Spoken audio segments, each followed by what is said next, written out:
Hey y'all,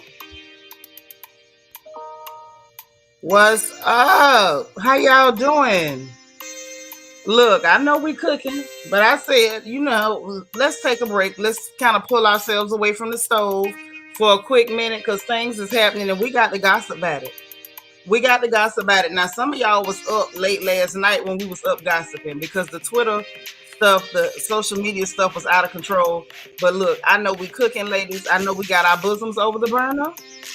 I'm gonna ask y'all to respectfully take your computer into the kitchen with you, your cell phone, iPad, whatever you listening to this on, into the kitchen, sit down to the table, okay? Use this time as your time to chop up your celery and bell peppers and onions and all of that, okay? Use this time for that because we got to gossip a little bit, ladies. Now I know because I'm cooking too, but we got to tear ourselves away from the stove for just a quick minute because we got to address the foolishness that is going on. Y'all, please hit the like button as you come in. I'm so glad to see all my sisters. Happy Thanksgiving to all of you. Okay. This is the real, this is for the real kitchen veterans. Okay. This is the Kitchen Veterans Day. So I'm glad that all of us ladies can take a quick minute to come up in here and gossip and talk about these people and their foolishness, namely Robyn and Mia, the two main ones. And we're gonna talk about how Giselle manage to not get the brunt of the dragging that's going on social media right now. We're gonna talk about all of it. But before I do, let me greet everybody, all my good sisters that are in here. I love y'all to pieces. Let me greet everybody, and then we're gonna get to this gossip because I know we ain't got long for we got to put our bosoms back over the what? The burners. Miss Sparkle, our resident Mary Kay lady, y'all tell her, hey, Mary Reeves, how you doing, girl? Nacho Twins mama in the house. What's happening? We got Mona Thompson. Hey, gorgeous. You ready? Listen, girl, you know we had to address these heifers. Hey, G darling. What's up, Queen of Hearts KS? How you doing? Lala in the house. Hey, pretty girl. How you doing, beautiful Bianca Edwards? Happy pre-Thanksgiving to you. Hope y'all got your liquor ready, your groceries ready, the turkey, the ham, the ribs, the chicken, the turkey wings, and whatever you fixing. Hey, Queen Me. How you? Good to see you, girl. Good to see you. Good to see you. Who else do we have? Fly Gray Street. What's up, sis? Black Cherry in the house. Happy Thanksgiving to you. Happy Thanksgiving to you. The beautiful CC Miller has graced us with her presence.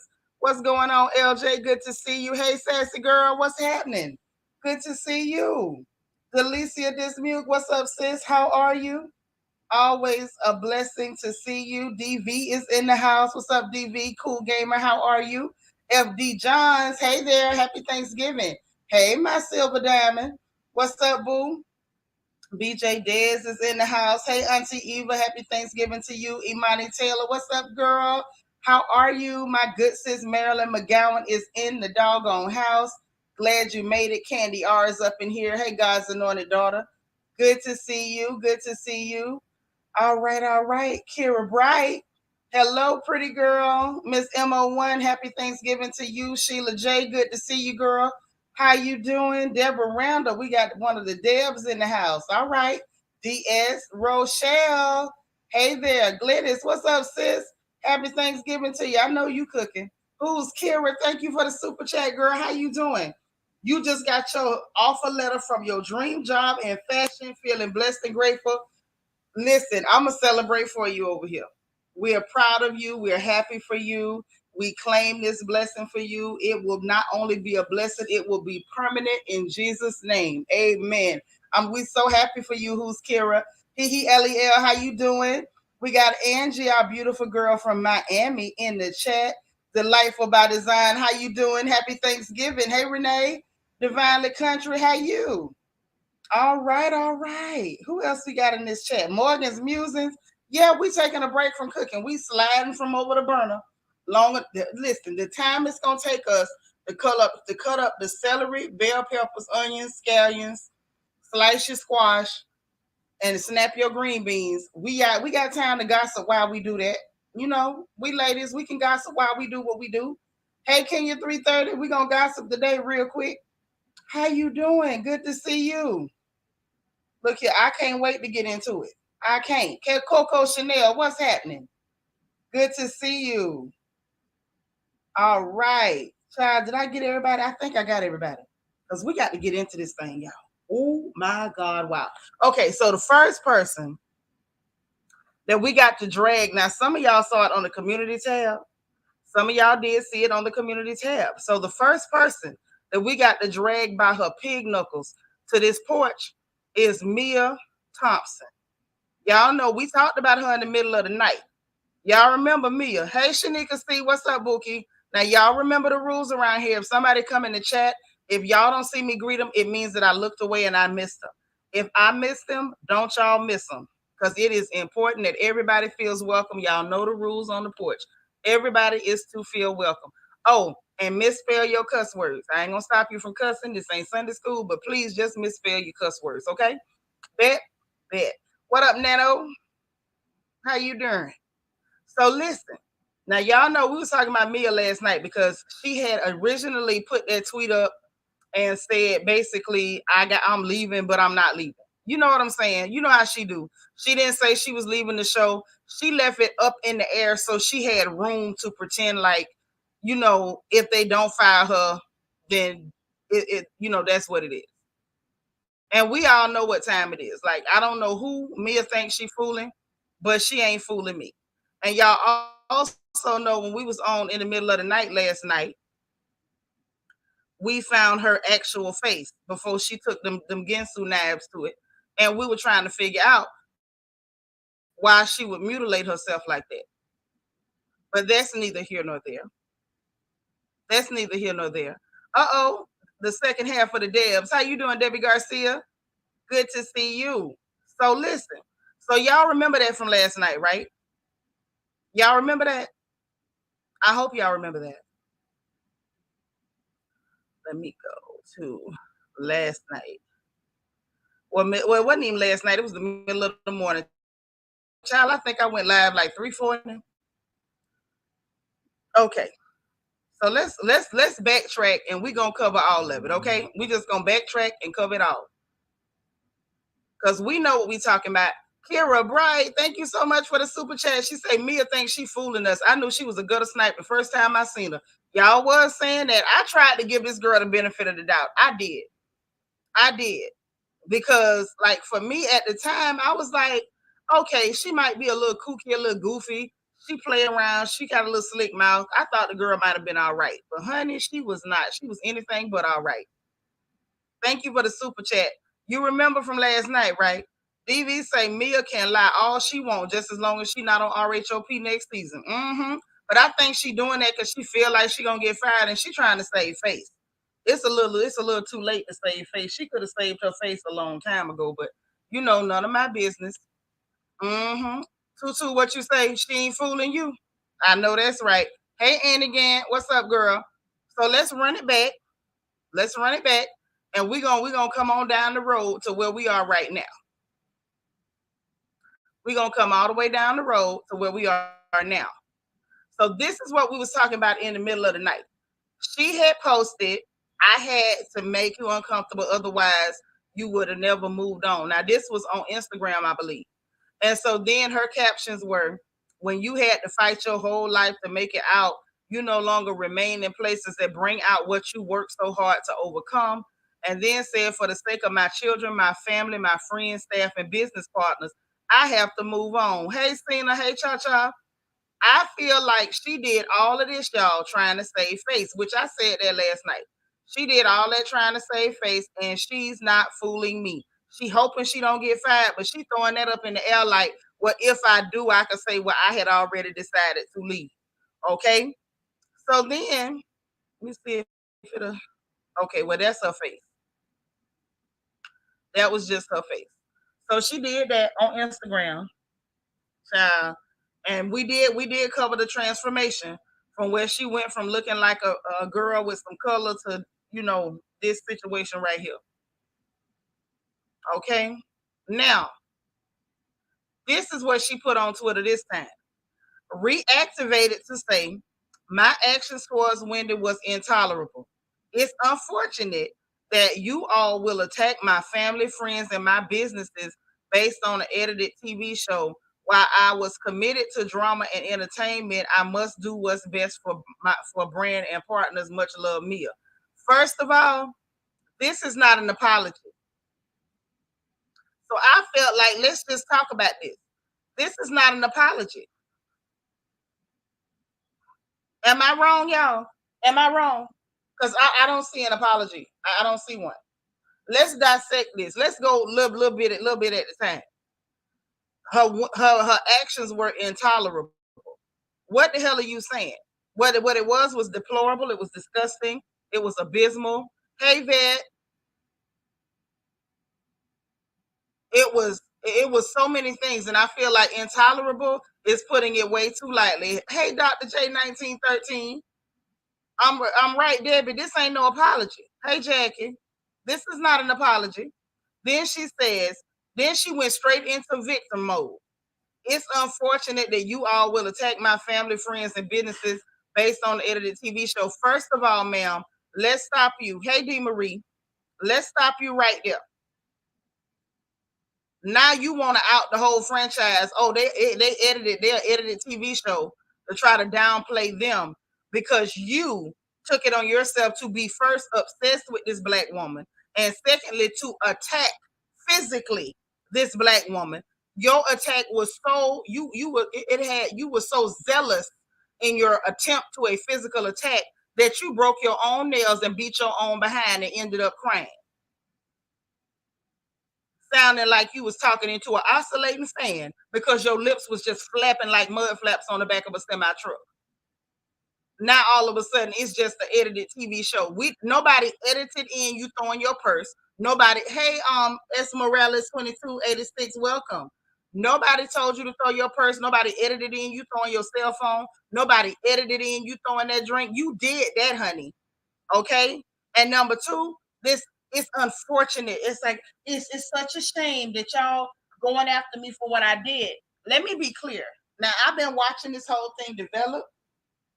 Right, Tutu. They can't edit in what you didn't do. Now they might edit out something you did. They might edit out what led up to something, but we watched that in real time and there were no cuts. That lady was sitting there calmly talking. You came to bring mess and you got mad because she shut it down. You talking about he got beef with you and you got immediately incensed. You became immediately uncontrollable and irate because that black woman said to you, I do not beef with men. Now, I don't know what triggered you about that statement. Maybe because you look like you could fight a man, or maybe you felt like she was calling you a man. At this point, we don't know. And I don't think most of us really care. I don't. I don't care exactly what triggered you. But that lady was sitting there calm, eating her food, drinking her drink, being cute in her wet and wavy, minding her beautiful black business when you decided to throw a drink because she refused to respond to your bull crap. Now she talking about it's unfortunate that y'all attack my family. Who attacked your family, hooker? From what I've been seeing on Instagram and on Twitter, people have been going after you, hooker, not your family, not your businesses. Hell, if anything, people been laughing at you because they don't. A lot of them didn't even know that you was able to, whether you was able to get your businesses back from your husband. People snap your feet. So nobody was going after your businesses because, as far as they know, you didn't have no business because you went straight to social media like you always do to announce that they took something from you. Right, Cena? She wanted a moment. Thank you, Nana. Wasn't even no music during that scene. It was raw, uncut, butt naked. Esmeralda said, I need Rob the Builder removed immediately because she went on a Today Show saying she don't know why Wendy brought up the Monique. Baby, we're going to get into that next. But we're going to break this down first, and then we're going to go there. Right, Nano? I don't see no I'm sorry nowhere because it ain't nowhere. So then she goes into why I was committed to drama and entertainment. Oh, baby, I must do what's best for brand and partners. Where is I'm sorry, Wendy? Where is Wendy? Not only did I attack you, not only did I then call my husband and lie on you. I stood out there with Dumb and Dumber, with Robert and Rings, and pretended like I was the victim, began to cry, and participated in those ladies then blaming you for my physical attack on you. Now that would have been an apology. Right, Abba's child, histrionic. Hey, Cricket, Sheila J, she can't not lie. She can't not lie. She don't know how to not lie. Okay, so y'all gonna make me go back to the picture. Anybody that goes from here to here, anybody that does this goes from here and look like she had been touched a little bit here, but she went from here all the way to a whole nother person. You done changed your ethnicity and all, darling. Like I said in the middle of the night, let me find out that's why you got such a problem with your mama. Because your daddy died in prison, your mama's still alive, and she told you that man hurt her, and you didn't care that that man hurt her because you want to look like that man. It looked like to me you was trying to erase any traces of your mama. Let me find out that's why you really obsessed with these black girls on this show. Because you trying to figure out how they managed to live in their blackness and revel in their blackness, and you scraped a little bit of black you had off. It wasn't much. So anybody who will go and rearrange their entire face, this heifer even gave herself a big chin. I still don't know why the hell you would do that. But anybody who would change their entire physical makeup, pretend to be something you not, you from a group home with a crackhead mama and a daddy who died in prison, you was a stripper, and you was screwing married men on the beach in public. Now all of a sudden you trying to be this person, whoever this person is. This the person that I saw somebody earlier today calling Uncle Mia. Hey, Southern Ivy. Kira, you feel like she's still on the booger sugar? She might be. She might be messing with confectioner sugar. Could be. Black Cherry say Mia and that cadaver makeup bet not come back next season. I mean, how can we even tell what she got on? Look at her eye. This girl she's done so much to her face. She looked like she gave herself a stroke. She looked like she got hemiplegia right now by the looks of that face. Pick your eye up, girl. Pick it up. Hey, Vanessa Comagate. Right, Debbie. I'm sorry. I forgot the Waffle House. This person is a chronic liar. And you reactivated your Twitter to do what? You reactivated your Twitter to do what? Now let's talk about. Can we talk about Roberto? I done had enough of Miguel. I had enough of Miguel. Can we talk about Roberto? Can we talk about Roberto? Nano. Lil' Kim don't even look like her.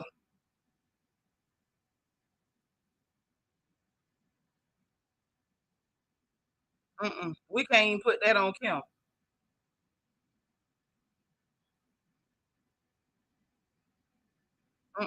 No.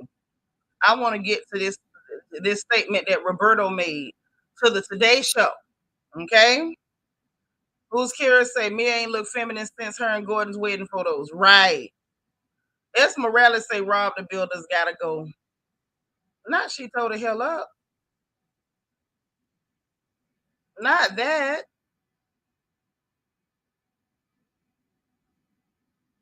So let's get into this thing. Let's see what this heifer really had to say.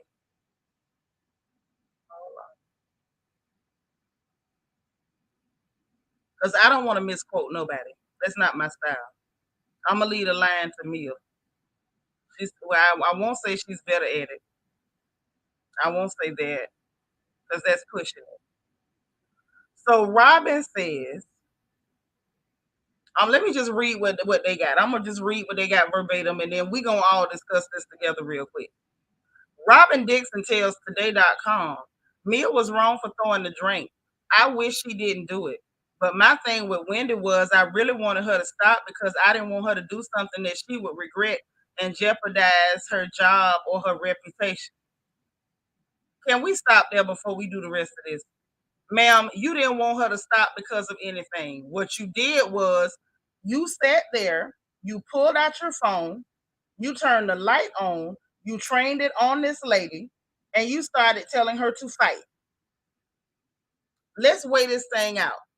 I want you to stop because I don't want you to jeopardize your job or reputation. But on the other hand, I'm telling you to fight. Don't that sound like a lie, y'all? Okay, bet that up. Robyn Dixon continues, I explained to her that you have more to lose than Mia. Stop right there. You did not explain anything to Wendy. We heard what you said. You were on the other side of that table doing what you accused her of, which is antagonizing. You were yelling, you were interjecting yourself. So much so that you stood up and started screaming, Wendy wins, Wendy's right, when that conversation wasn't even between the two of you. Never mind the absurdity of the fact that after all the dust settled, you, Robert, and Rings, the two of you, Dumb and Dumber, then tell Karen she should have diffused the situation. The two of you had your mouths open, even though you didn't hear a zipper anywhere. Not in that room. Nobody dropped a zipper, but your mouths were open, and neither of you tried to diffuse. As a matter of fact, when the girl said, "You gonna throw a drink on me," Rings was over there. Giselle, Lord of the Rings, sitting up there talking about she might. Did that look like diffusing to me? I didn't see either one of you saying, Wendy, just calm down, girl, because she ain't got nothing on you. You a whole professor. You got a whole business, girl. Your husband is a whole lawyer. Y'all got too much bread to be sitting up arguing with this hood booger. Ain't none of that happened. Right, delightful by design. She does not speak calmly to Wendy. We've seen for a fact Wendy can be on the other side of a room and Robyn will stand up, close space, try to fight her, all the way to the extent that Respucia had to get up and hold you back from attacking her. Respucia had to get up and say, easy, big fella. But let me keep reading. When I'm telling her you're being antagonistic, I'm telling her that because I'm saying you're going to make her do something that you don't want her to do because you don't want to be caught up in it. So that was my whole point. And I'm upset that they really didn't express that. How can anybody express what you didn't say? Y'all see how these help how these whores. I don't know another word to say. Do y'all see how these harlots, these chippies, these Jezebels, these floozies, these Vashtis. Do y'all see how they twist things around and now they're victims? Nobody expressed that. How can they express what you didn't say? So now it's production's fault. It's Wendy's fault. It's the fans' fault. Hell, it's Andy Cohen's fault. Blame it on the bossa nova. Blame it on the rain. Blame it on the boogie. Baby, nobody expressed anything. You expressed yourself. You expressed yourself and we heard you, hooker. Let me keep going. This unwashed heathen right here, she's done too much. La, it might be crack. It's giving crack. Dixon says, I don't even understand the comparison to me. It was two totally different things. In my opinion, throwing water on someone's face is messed up.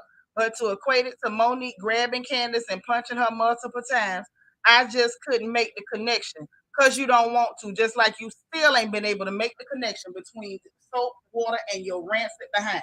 Now let's really get into this thing, shall we? Do y'all see? Hey, Monami, can y'all see how this whore, how this harlot, this unwashed heathen is trying to minimize the attack that sister suffered?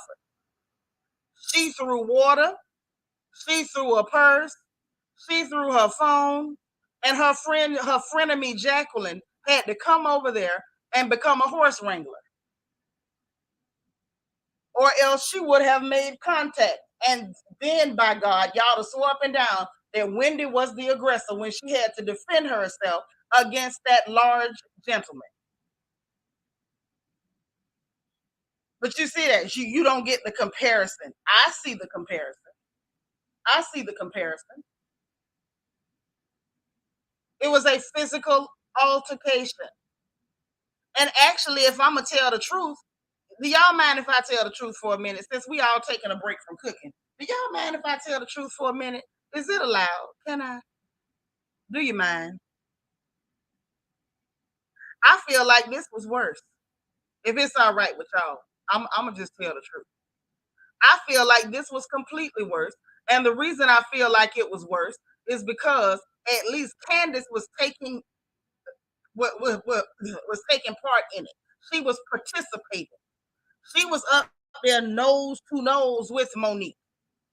She was giving as good as she got. She was acting in just as an aggressive manner as Monique. They were both acting like wild chickens. Hey, Noble Genius. Both of them. Hey, U.S. Army brat. They were both doing something that was absolutely disgraceful. You in public on national television, two black ladies who have success in your own right, and you're yelling and hollering like y'all outside of the Circle K in the hood. That was disgraceful. So at least Candace was participating. She up there with her hand in the girl's face, and Monique talking about, get your hand out my face. Get your hand out my face. Candace steady putting her hand in the girl's face. Monique flipping hair. And next thing you know, here comes Giselle to push somebody's shoulder to start a fight. See, that whole situation with Monique and Candace, it was Giselle standing over there in the middle playing baddest man hit my hand. If we really want to tell the truth about it. If y'all don't mind the truth. Because if you don't mind, I'm going to show tell it. Now, fast forward to 2022, Wendy was sitting down, eating her food, drinking her drink, minding her business.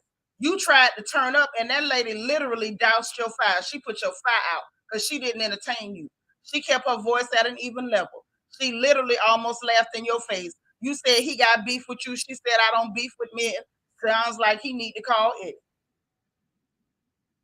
She didn't participate, baby. She didn't stand up and go nose to nose with Mia. She didn't stand up and go nose to nose and put her fingers in the face of that large gentleman. She didn't do that. She didn't say, what you gonna do, drag me? She didn't do none of that. There was no nose to nose, face to face with those ladies.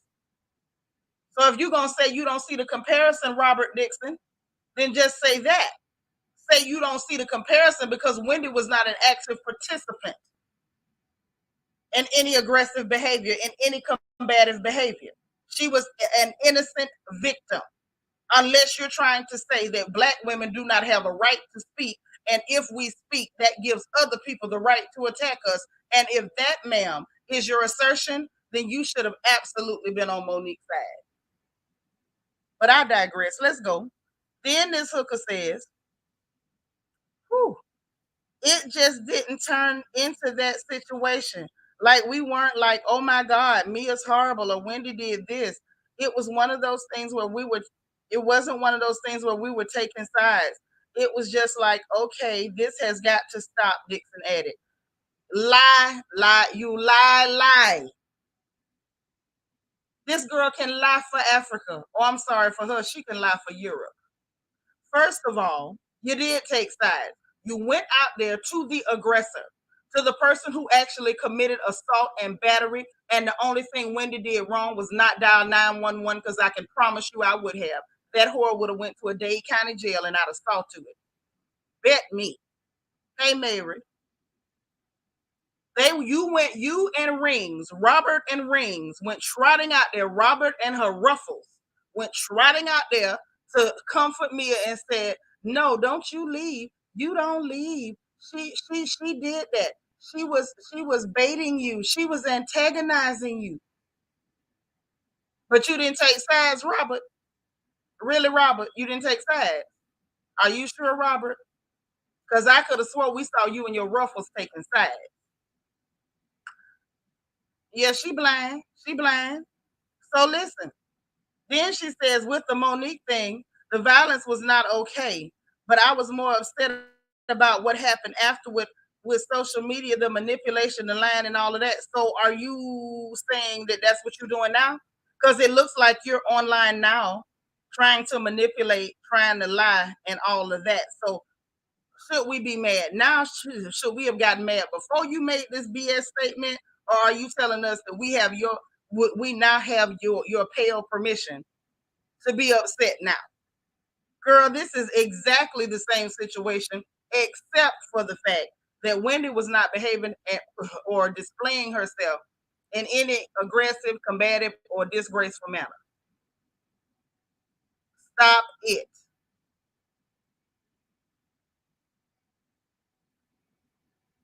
You say Wendy caught that heat from JH. What is JH, baby? If I could swing on people, I would have been laid hands on 102 people last week. I know that's right. But she did that. So now let's, you know, let's go back. So Wendy put a comment on Twitter underneath what she had to say and said a lot of people are pulling PR stunts today. 3 whole days, and this is the best they could come up with. And somebody responding and saying, I'm glad you saying it, but we see it too. And I agree. And I'm gonna just put it right back here. So this is who we talking about. This character, this nefarious character, is dangerous.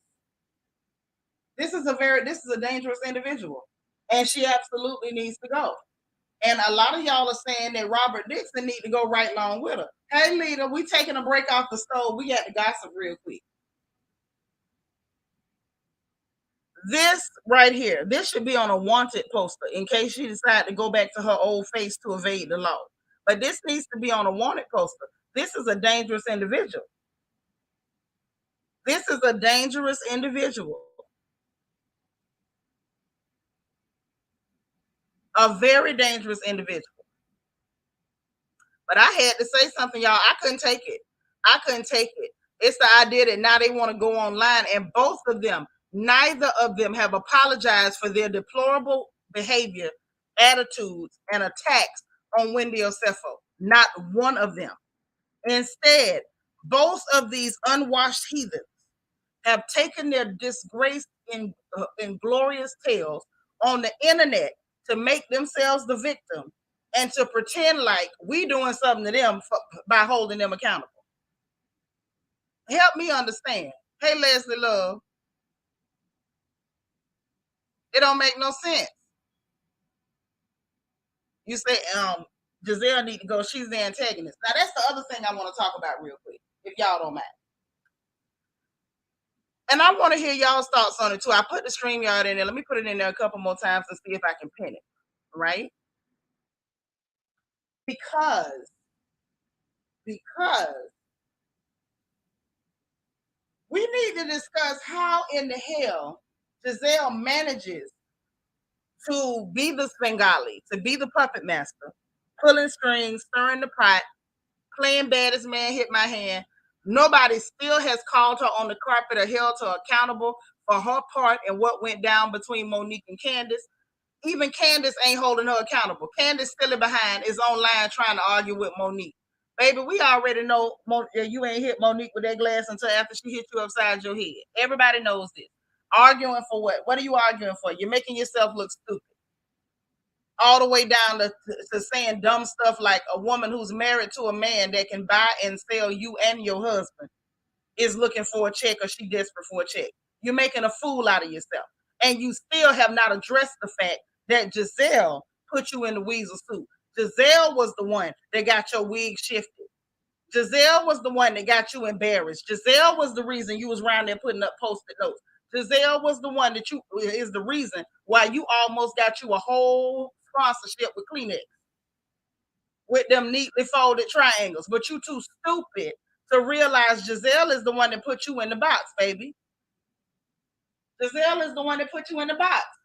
And then you set your stupid behind, and I mean stupid behind, on the reunion trying to overtalk Monique when she was exposing Giselle and her fraudulent fake relationship with her ex-husband, Pastor Holy Whore, while he's slanging dang-lang all across the state of Georgia.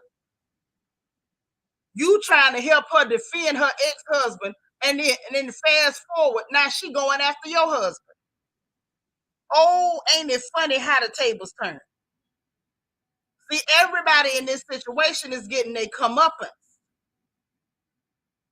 Everybody in this situation is getting their comeuppance. Let's go down the line.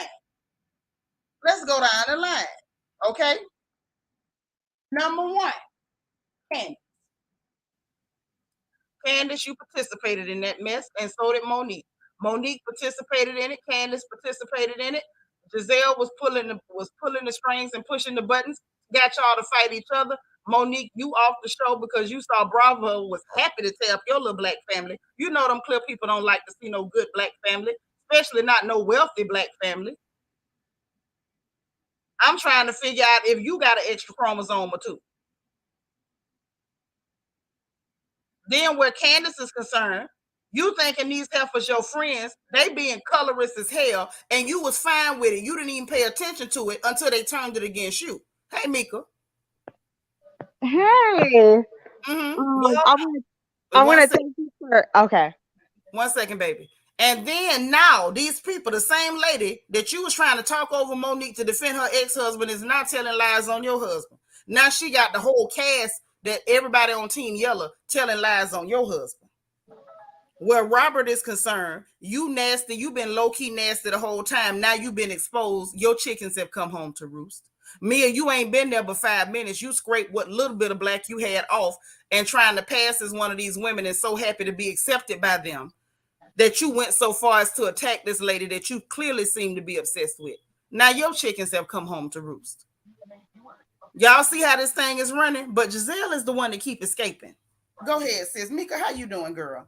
Hey, thank you so much for having me on your show and on Live Talk. But yes, I feel exactly the way you do. The reason why they keep letting Ned get away with so much she does get away with because they are inferior of her because they think like she has the final decision or if they're gonna keep their jobs or not. Because the producers are very fan favorite of Giselle. They like Karen as well. That's the reason why they haven't got rid of those two OGs as of yet. But Mm-hmm. my thing is, it's like at this point, fuck Neck. Neck ain't coming, to the table with nothing but her kids and no storyline. And then she has her dry ass managed friend Rob the Builder there. And then she has her prostituting drag queen friend Maya as well. And then she got forehead that ain't got no common sense or no solid dress. Ashley. So Mm-hmm. I think all them hoes need to go. I think they all need to get the pink slip. It's time for all of them to go. I'm tired of looking at them. I'm tired of being bored with them. I feel like they drag the show like down where it doesn't need to be at. I feel like we need a mixture of different personalities and skin colors when they do add more people in. Like I want to see at least two more dark skinned girls just to make it an even playing field. I wouldn't mind seeing like two more light skinned chicks. That's no problem. Maybe a biracial because it's a lot of biracial out there in the DC area. So of course, give them a spot as well, and of course keep Let them Karen. have representation too. But now let Yeah. me ask you a question, sis. Do you think, because I really been thinking about this whole thing is so it's tragic in a lot of ways, and I wonder if people can really see how deep this is. Do you think that this had to happen to Bravo because they have been so problematic with black people for so long? Like this had to happen, like this was their moment of exposure? Because I feel that way. I feel like this has been a long time coming for Bravo, and I think that it needed like the floodlight put on it. And I'm sorry that it had to happen to Wendy. She didn't deserve that. Definitely wasn't my favorite coming in, but I can see that this is, she's very solid, especially in this situation. And I'm sorry that this had to happen to her, but it's almost like it had to happen to somebody to bring all of this to the forefront. Like this is such an important conversation that does not need to be glossed over, edited out. Like they do not need to have anywhere to run from this conversation. They need to be forced to deal with their problematic behavior toward black women. I think so. What you think? So I just had this conversation on Make It Make Sense. Like I was on his live broadcast and I had told him in the middle of the episode I was so upset with the way that they were treating Wendy that I personally DM Andy and told him that that behavior was unacceptable. As a dark skinned community of black women, you know we do not accept that type of in-house slavery behavior because it's not acceptable in 2022. No, and we're not taking it. You have to absolutely do something about Mia, Rob the Builder, and Giselle the Neck, because like if it was anybody else, if it was another woman from a white franchise, you would be on top of it. But because it is a dark skinned woman like the rest of us out here, you're like, oh, it's okay. She needs to accept that type of behavior and just fall in line. But no, we're not on a slave farm no more. We're not answering to master or mister no more. We are fucking human beings out here. We are black individual women trying to strive every day to just prove ourselves a little bit harder out here to this white snow show that they call America. Like we have to prove ourselves the hardest out here compared to anybody else. And it's unfair. It's 2022. When are we going to get our roses and shine? Because we do outshine a lot of people. We bring much more intelligence than people think. Dark skinned women are one of the most underrated, under talked about, under um, spotlighted in a lot of companies, um, group friendships. Like even with the case with the girl dying recently, she was a dark skinned chick. They That envy. young black woman. Yeah, she was very Yes. beautiful. Yeah, Hmm. she was very beautiful, but at the same time, she was a dark skinned woman. The other woman who was in a same sex relationship who died in Atlanta not too long ago, she was also a dark skinned woman as well. We have to start paying better attention out here. We don't need to follow into these white European standards that they keep telling us to follow into. No, why we have to always wear our hair straight? No, that's not how we were brought up. That's not how our ancestors brought us up. They told us to love our hair in all shapes and forms. And when you make us confined to just one type of hairstyle, that means you're not really hearing us as a group. You're not respecting us as a group. Because back in the day, in slavery times, when the white people did not like our hairstyles, they used to cut off our dreads, our afros. We used to be bald headed because if they did not like our hair, that was the end of it. So why are we But I sitting? mean, but I think this situation here goes a whole lot deeper than hair. This gets it when we start getting into colorism, and that is not them. That this is us. This ain't a them issue, sis. This is a us issue. No, But I Bravo think does that make them. because colorism is the little sister of racism, it is also exposing Bravo because I feel as though, and I said it before, the execs are enjoying watching this. I feel like this really is entertainment for them. And I think that this is their way of getting their guilty pleasure without getting their hands dirty. They get to escape the moniker of racism because, hey, well, those are all black people, which is why, that's another conversation. It's dangerous to have people who are biracial identifying as black because you don't get to come and mistreat black women, and then you have the scapegoat, you have that cop out of, well, I'm black too. No, baby, you're not. You don't show up in the world as black, you show up in the world as biracial. But I think that by this happening and blowing up the way it did, Bravo will not be able to escape it. They're going to have to address it. And I think by having to address this, it's going to force them to address some other very real issues that have been going on with Bravo for years now. They've been getting away for years. But And see, hold on, Mona Me, what you got, baby? You've been up here just waiting patiently. Yeah, I didn't want to interrupt. I mean, I kind of have a list of, topics I wanted to touch on. Let it Um, off. Go ahead. yeah. Oh, I first want to say also thank you because this is the only channel I've ever called into. So I Oh, don't know. I get yeah, fascinated, and you talk about real topics, so it's so engaging. It's hard not to just hit the link and say my piece. I But know that's right. You better let them people know what you think, girl. yeah. So okay, first part I wanted to talk on Giselle because as Nini said before, Kenya was willing to act a fool for $2.50, right? And I Amen. think Potomac was like came on much later, so they had very low, I think, salary, or their contract didn't Very permit the true. amount. Yeah, Very like true. Atlanta did, and I think they said she's making like what 600K, and it's been what 7 seasons. So she's willing to do all this, destroy marriages, put women of I guess deeper pigment down, Mm-hmm. and it's not costly for Bravo to keep her, so they're probably going to keep her around for a while to our Yeah, exactly. to our pain. As I like to say, much to our chagrin. And I think the Exactly. issue is they get their kicks watching her victimize phenotypically black women, phenotypically African women. Giselle is a black woman. Now she is, but she does, we cannot deny or pretend that we don't see that she has more of a proximity to clearness and Anglo features. Okay, when we get Absolutely. into the features of it all.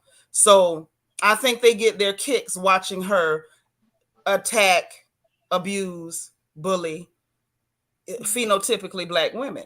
And they don't have to do anything because they can hide under that umbrella of, well, y'all are all black, without having the many nuanced conversation of the fact that black is not monolithic in this country. Black is not monolithic anywhere. And not a lot, 100% of the colorism within the black community was caused, spurred on, and kept alive by white supremacy, racism. Period. This is a conversation that I don't think they're going to be able to escape this time. I don't think so. Hey, Miss Chocolate. I was also thinking for Andy, right? Because we keep talking about who should he bring on for the reunion, who has the capacity to handle this topic. And I don't, even if they did bring it up, I don't think Bravo will actually listen and make changes. They might, throw a band-aid on it or make some superficial changes like they did with Candy's show and special. You mean But Candy Cruz? Yeah. Candy Cruz. What was I gonna say? Yeah, there's this other show he has that I've watched on Hayu about reality show history. And on one episode, he brought on Mona Scott Young and some other Black women who are in TV and film production to get some sort of advice or kind of open his eyes on some of the the issues that goes on for Black women that he just didn't see. And they explained it to him. He kind of nodded. He kind of like, oh, wow, I had no idea. I tried. But he's still making the same, errors. We saw it with the last reunion. We saw it. Yeah, it's all face. So I don't know, would that really change anything? I feel like for people like Andy and for the execs over at Truly Original, Bravo, NBC Universal, they have to be put in a position where they're forced to do something about it. If you don't force them to do something, they're not going to do something. If they don't see repercussions like their ratings dropping into the bottom of a cat's litter box, they're not going to do anything. If they don't see repercussions in the form of the type of backlash that y'all been giving them on Twitter, because y'all been giving these people that everlasting work, and I've been watching. I wasn't giving them work like y'all been giving them work. I just been watching and like holding my pearls. I had to put pearls on the other night to clutch them. Okay. This is the type of energy and pressure that we have to put behind these people because they do not care about you. They do not care about honoring your Blackness. You have to honor it yourself. And the way you do so is by treating your sisters the right way and by being an ally and protecting your sisters who are the most disenfranchised, the most disadvantaged, the most attacked. And that's what we're seeing when it comes to Wendy. Wendy represents everything that these people hate. Mm-hmm. But see, they have another lawsuit going on that might be in Wendy's favor, but it's over at VH1. And it's with Basketball Wives with Shawnee, with OG. Yeah. With but that ain't gonna help Wendy. That ain't gonna help Wendy. Now OG held her own. God dog it, OG held her own. Shout out to Ogum. She did her thing. I love it. But when it comes to this situation, I feel like Wendy is playing it very smart. She's playing it very smart. But can we tell the truth about Wendy too? Can we tell the truth about her? She can be over ambitious. She can lack personality when you first meet her. But I think I'm not talking about that. I don't mind that. It's okay to be boring. Every sister don't have a big personality. No, but I'm saying know that, right? Every sister don't have to be charismatic. It's okay. No. What I'm saying is maybe like until you like get to know her, that's because I'm the same way. I'm very standoffish at first. Like that ain't what I'm talking about, baby. That ain't what I'm talking about. Okay. What I'm talking about, Okay. the fact is that first season coming in the door, Wendy very much represented a certain set of black women who will sit back and say, well, I don't really see the colorism. Oh. Uh-huh. Because, see, that's the role she played. That's the role she played. Now, we ain't going to sit up here and tell no lies because I don't believe in lying. Y'all know I'm Baptist. I don't believe in lying. I just thought her first season, she came off over ambitious a little bit. Like she came off um, like she's a very intelligent woman. I like Wendy. But I'm what a was big the Wendy ambition? fan. What was she being ambitious or trying to accomplish? I feel like The only thing I saw her trying to accomplish was kissing Teen Yellow's behind. I She was just felt wrapped like up in it. And the reason I'm speaking on it, hey Kira Bright, the reason I'm Hey. speaking on it is because this is what happens. This is why stuff like this is allowed to continue. Because you have sisters who are not self-aware. They do not pay attention to what is happening in their communities around them. And as long as they can be accepted by the power construct or by the a defunct system, they don't care to change the system or to acknowledge the system. You understand what I'm saying? She walked in that door, and we could say, oh, she was this or that. She was new. No, ma'am. What she did was she walked in that door and said, okay, Giselle's my soror. Let me get up under her. Oh my gosh, they're accepting me. And it didn't matter how many times we pointed out the colorism, Wendy wasn't going to see it. And that's what happens with a lot of our people. Hey, Kay Blake. Hey, Derby Diva Empowerment. What happens is when it's not happening to you, you can't recognize it when you're not racially conscious and socially conscious. And she was not. And so now, again, her chickens are coming home to roost. And I still don't like that this is happening to her, but I will not lie for anybody. That's what she did. She went after Monique like the hounds of hell themselves. And she had no dog in that fight. All the way down to getting in Karen's face and trying to belittle Karen. You don't have nary a degree. Without even knowing the backstory, you don't even know why that woman had to leave college. And the fact that she brought that up so casually to try to belittle that woman who's her elder, she should have been ashamed of herself.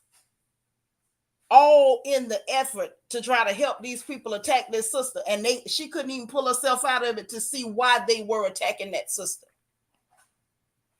Just like the same thing happened with Emmett Till's mother. And she said it out of her own mouth. She felt like racism was a problem for them Southern Negroes. It wasn't her problem until it became her son. This is the type of stuff I'm talking about. You don't just worry about it when it happens to you. As Black women, we have to worry about it when it's happening to our sisters. We are our sister's keeper, period. She didn't do that. She failed to do that. You know what? I definitely agree And what with you. that looks like, real quick, and I'm going to let Kira go. What that looks like is, even if I don't like you, I'm still your keeper.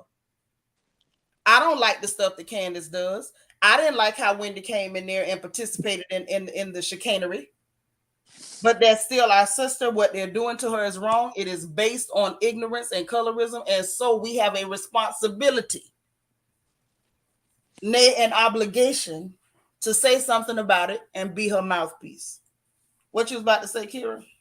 I was going to say that I definitely agree with you about Wendy. And this is why I have a hard time having sympathy for her. Now, mind you, I absolutely do think that Mia is a gutter snipe all around. Robyn and Giselle as well are also seen as gutter snipes in my mind. However, Wendy and Candace actually have sat by and watched and willingly participated in the witch hunt of other women on this show. So I have a hard time having empathy for her because it's only a problem because it's happening to you now. But Kira, that's exactly what I'm saying. And like you heard me say, I acknowledge all of those things. I acknowledge their participation in a lot of it. And I feel like after we acknowledge that they have participated with these people in this problematic behavior, what is happening to them is still wrong, notwithstanding. Exactly. Yep. It's still wrong. I don't have a problem calling it out. Yeah, it's definitely still wrong. And at the end of the day, it's still colorism.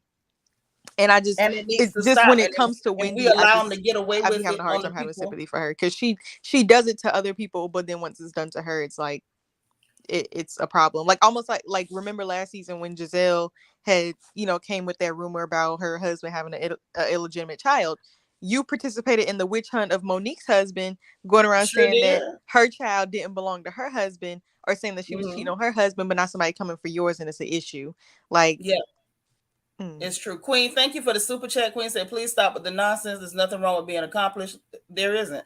I see a lot of clear folks at my job brag about 1 degree until I told them I have 3. Wendy just joined the wrong group of women, period. Thanks for the super chat, sis. I don't think nobody was saying she was wrong for talking about her degrees. Her degrees didn't bother me. What bothered me was her trying to belittle an elder over yeah, leaving college. exactly. That was That's amazing that now she's that was accomplished. That's amazing ugly. that she has 4 degrees. It's the fact that she uses the fact that she's educated in order to look down on somebody else Well, that's she not. doesn't do. I feel like Wendy stopped doing that. I think Yeah, my she my did. Yeah. my assessment of Wendy is a very self-aware person. I Yeah. think she's somebody who's able to watch herself back and correct. You know what I'm saying? Sometimes if you can see yourself and hear yourself, you can correct. I think some of that running around kissing up Giselle and them behind, I think maybe Yeah. she watched that back and she was able to self-correct. There's nothing wrong in being askewed as long as you're able to correct yourself. However, I'm not going to pretend like you didn't do what you did. You did what you did. I never had a problem with her Yeah. degrees. It was a joke to me. I literally called this lady juvenile because I said she had 400 degrees. It was funny to me because that's Yeah. all we heard was She all ain't had no season. choice I but got to four stop doing degrees. it. It She was couldn't like do it to somebody was Karen. scratching a turntable. 4 degrees, four degrees. It was funny to me. Like it really didn't bother me. But it did bother me her belittling Karen without realizing this is somebody who had a sexual assault done to them. And that's why that woman left. And for you to bring that up as a way to rub her nose in it, I thought that was real low class and trashy. And Karen still came out a millionaire, no college degree and all. So it's Yep. like you Yep, ain't had and no that's choice what but she to told stop, her. because you couldn't Right. do it to her. You can't always measure it by that. So while I do celebrate right along with her accomplishments, we're proud of her. Like I always say, shout out to the girls with degrees, because please understand she's not the only one with degrees.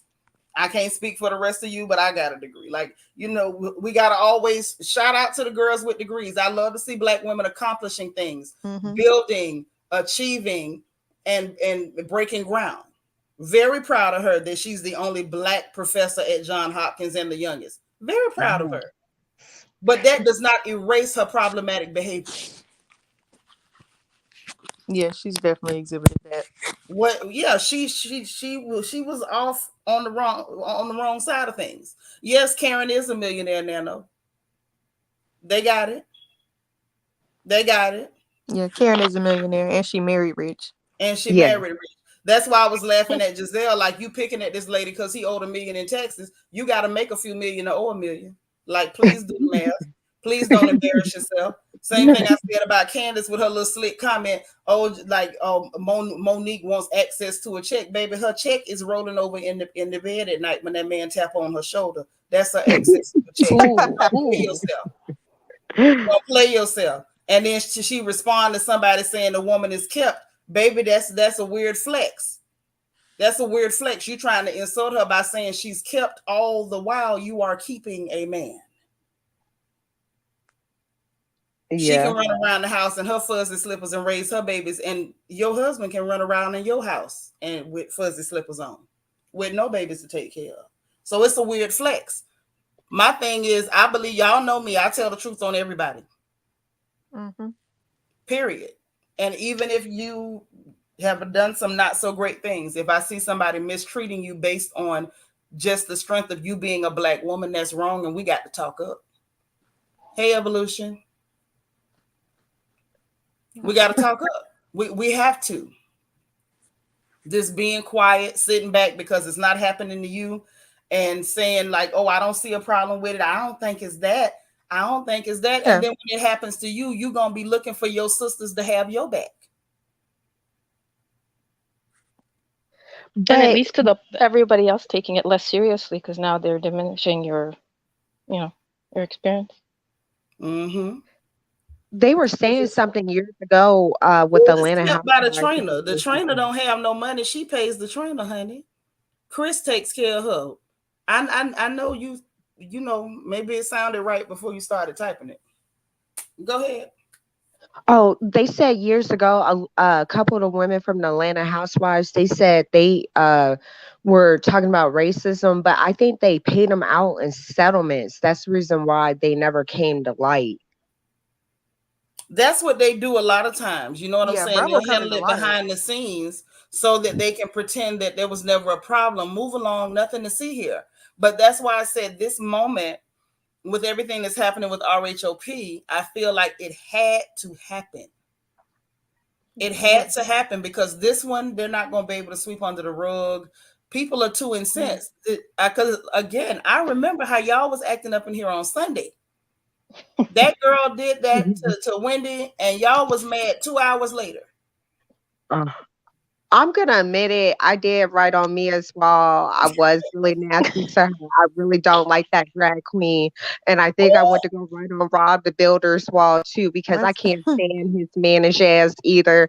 I didn't get the right on Giselle because I couldn't find her right away. And Ashley, I didn't even really fuck with her because it's never known with her because she's like flip floppy. She's on Wendy's side right now. Next week she'll be back on Team Light Skin. I Oh did my right on goodness. Robyn's wall. I did right. So She was okay, quite so miserable. you was one of them ran that lady off Twitter because I was trying to figure out who ran her off, and nobody wanted to come forward and tell the truth. Ran that No, lady That I off think Twitter. you're they right. So I could participated tell in running you. that woman off Twitter. Y'all ran that lady off of But Twitter. She need to run off all her social yes, medias. All I she let Yeah, doing it her is was well ass trending. up. deserved. Yes, I Ooh. let her the fuck up. Like I let her up like she really was looking for a new check. Oh, And she need a new check, child. Didn't they lock her out of her office? Yes. Yes. oh, I knew it. I knew it was some of y'all that went and got them. I knew it. She ran. She couldn't I take the knew it. heat. She could not take that heat. Which I understand why they do stuff on these shows and then want to get on social media and act like victims. Like you knew it was gonna air on national TV. Like there's no way that you thought that the audience was gonna be on your side. And it's so different nowadays than back in the day because everybody has social media. So it's so much easier to catch your ass and really get your ass and dig in your ass. Don't dig in it. Something you might find something. Don't dig in there. Like doing the Don't dig most. in. Thank you, Renee Huskira. said I was just as mad as when Monica did that to child. Listen, y'all was mad about that for months. She claimed she got her business back on Sunday. Yeah, I saw that. But I said from the beginning that they were Just gonna like have that. that they were gonna have to go to court and fight to get their stuff back because that's still not legal. But it's just the fact that they were able to do it to you because your husband put them on his paperwork and not you. That's the real problem. And Kira is Because her gorgeous. husband know he's a gutter You know snipe. he can't. He's a Well, he gutter know snipe. how he got her. He And know he Kira, married a gutter snipe. And that's facts. he know who he married. You try to Kira, take a hoe Kira, out we the trying to club. give Now you your Gordon flowers, Gordon and might you. be an old creep, but he is not a fool. But Kira, we trying to give you your flowers. Sis say you have a Oh, beautiful picture, and I Yes. and I thank was you, saying Kira. amen because Kira's gorgeous. Yes. Mia would have chased you with her car. Hell Her teeth say she laughing because it's true. See them? I yes. knew y'all was in it. I know y'all was a part of this. Y'all But was a I part of think this. the light skinned bitches hate on us because we're the women that their man cheated on them with. Like Ron cheated on the Yeah, white with girl. Gabrielle Union and everybody Jamal Yes. cheated with was a pretty round brown. Yes. But that's not all. See, this is the thing that is not talked about often. You know, nobody wants to Okay. talk about it. This it's almost like they hate to admit it or they feel like it's a taboo to admit. Most times that I've been around women, sisters in a public setting, the sister that gets the most envy when she walks in the room is that flawless chocolate sister.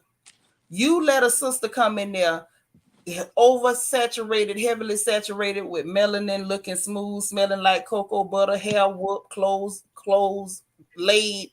That's the sister that gets the most hate. It's the envy starts radiating off of people Mm-hmm. like heat waves. And nobody addresses that. And a lot of those sisters that are of a lighter hue, if we can borrow from Giselle with her every hue that's been liquidated, those are the ones that you see the most envy come off of. I designed and I've been designing and making clothes for over 30 years. I've watched fashion shows, I've watched social settings, and I've watched the envy. I've watched the envy. There's a lot of envy. And the Facts. thing is, and we have to address it, because that envy that shows up in those ladies, they express it a lot of times in the form of colorism. You say xenophobia is real, it's worse than racism, in my own opinion. Xenophobia is a problem, but definitely not worse than racism. Because xenophobia usually can be corrected once people have a conversation and realize that their cultures are not quite as different as they thought they were. Things like racism and colorism, those are systemic. Them hard to get past. Those are hard to get past. They are systemic, and they're harder to point out and make people admit to. Mm-hmm. Like if someone's being xenophobic, people have come on my channel and done stuff like that. And when I call them out on it, I've had some of them get mad and leave. I've had some of them, once you point out like, hey, what you just said was real xenophobic, and you explain to them why, they can usually catch it. But when you start pointing out things that are systemic, like colorism and racism, a lot of those conversations are so nuanced and they're so subtle, and these microaggressions are so subtle that it's hard to even get people to acknowledge that they are participating. Right. Nobody wants to believe that they colorists or racist. Right. They doing it, but they never want to label themselves as what they doing. They don't want to label themselves. And then two, a lot of times people don't want to admit that they benefit from something that's unjust. Like on its face, it's not right, it's unjust, but you don't want to admit that you benefit from something that is that vile. Colorism is real. Have I benefited from it? I absolutely have, and it's horrible. But I'm going to admit it every single time it happens. I watched it growing up. My sister, same mama, same daddy. She took complexion after my daddy. I took complexion after my mama. And I sat there and watched people treat her in an extremely different fashion than they treated me. Extremely different. Oh, that's and I just turned, it wasn't my fault that I was just a crazy little sister. To watch it amongst sisters. Right, but I watched that. And it just worked out that I was the crazy little sister, and if they were bothering her, they would be looking because they knew I would pick up something. It'd be so real seeing it happen between siblings. I have an aunt. But this is the thing though. But let's talk about this part of it though. How it sometimes puts distance in families, and it can break apart families. Yes. Oh yeah. Because my sister ended up resenting the hell out of me, and I was the one that was fighting and defending her. I feel you messing with my sister. I mean, it's caused whole genocides. Look at Rwanda. But I have a light skin sister. Let Kira go, and then I'm gonna let Mika go. What you were saying about your auntie Kira?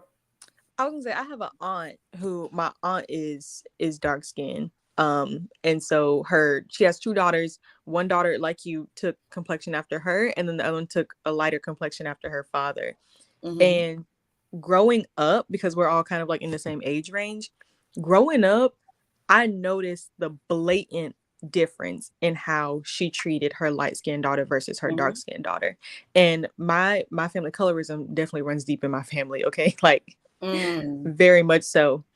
And I don't know what it was, but it was like my dark-skinned cousin, like her whole life, she had to fight for her mother's affection. Like, and she gave her light-skinned daughter just the best throne to sit on. And even now, it's crazy how the dynamics have changed now, because now her light-skinned daughter has given her the bottom of her shoe to kiss. And her dark-skinned daughter is the one that's taking care of her. And but that's normal when a mama got picked. So whoever their pick is, that child usually turns out to be a big ball of nothing. Now y'all know that. I'm like, because she treated her so bad growing up. But it can tear apart families in that, like, I know from my own experience, you can love that person. And like, honestly, I did not fault her for that part of, her life. I understood why she felt like she felt. It didn't feel good. coming from my big sister, but I understood that part. I understood it. But like it tears up relationships. I think it keeps Black women a lot of times from being able to connect, unify, and relate to each other, because you have a lot of times people with already embedded ideas of what that sister is going to be. You know what I'm saying? Yep. Based on complexion, and it's a lot of times based on their prior experiences. Queen says xenophobia, just like, yeah, we know what it is. Say they don't like the Wendy brags about being smart, plus she's Nigerian. They'll be all right. Yeah, they will be all right. And I think that you know what, Queen, you might be right. Maybe they have a little bit of xenophobia toward Wendy too, but I think it's mostly her colorism Yeah, and I the think fact it's that she yeah, has I a think it's strong. colorism. And I think it's the fact that not only is she a beautiful dark woman who is educated, it's the fact that she's a beautiful dark woman who is educated and has a beautiful Black nuclear family. And they can't punk her. Yeah, Yes. they're not able to They bully can't bully her her. and suppress her and oppress her. And she goes home to her beautiful Black nuclear family with her successful husband and her beautiful Yes. home and her healthy children. Like I said, and I will continue to say, Wendy embodies everything that they want to They be. are jealous. Yes. She is everything that they Especially want to be. Robyn. Robyn is Yeah. jealous. Wendy gets to go home to her beautiful husband who loves her unconditionally and does everything that she And needs him he's to so do. proud of her. Like, did you see Meanwhile, them at Karen's wedding? you are at They home got stuck ready to with go in. Juan. Juan is Wendy in was, the guest bedroom on the phone yes, every night with Michael Darby telling him how much he hates you. you And he so can't wait crazy. to go back to that chocolate lady. And But you're get upset this. about it. But did y'all see? But did y'all catch Wendy and Eddie at Karen's wedding? Like, he was helping her buckle her shoe and everything. Like, Yes. he Yeah. Oh, is the with the most matching Wendy supportive. colors. got Oh her a my Oh, good god. man. He That's a is the most good man, supportive, the most Savannah. loving, other than Uncle Ray. Like, That just is the a bomb. good man, Savannah. that's the type of man that every woman wants to marry. And, he embodies like great family qualities. Like, if Mhm. Giselle wasn't running out the thug ass niggas, she would have found her a good man that would have like kept her the woman that she wanted to be. And if Mhm. Rob wasn't so busy being so mannish and the only man that she was picking up was athletes, if she would show that feminine side a little bit, then she would have got her a good Now, Black sis, man how she gonna too. show what she ain't got? Did, Uh, hey, are did y'all those notice that scene when Giselle talking about she want a boy toy?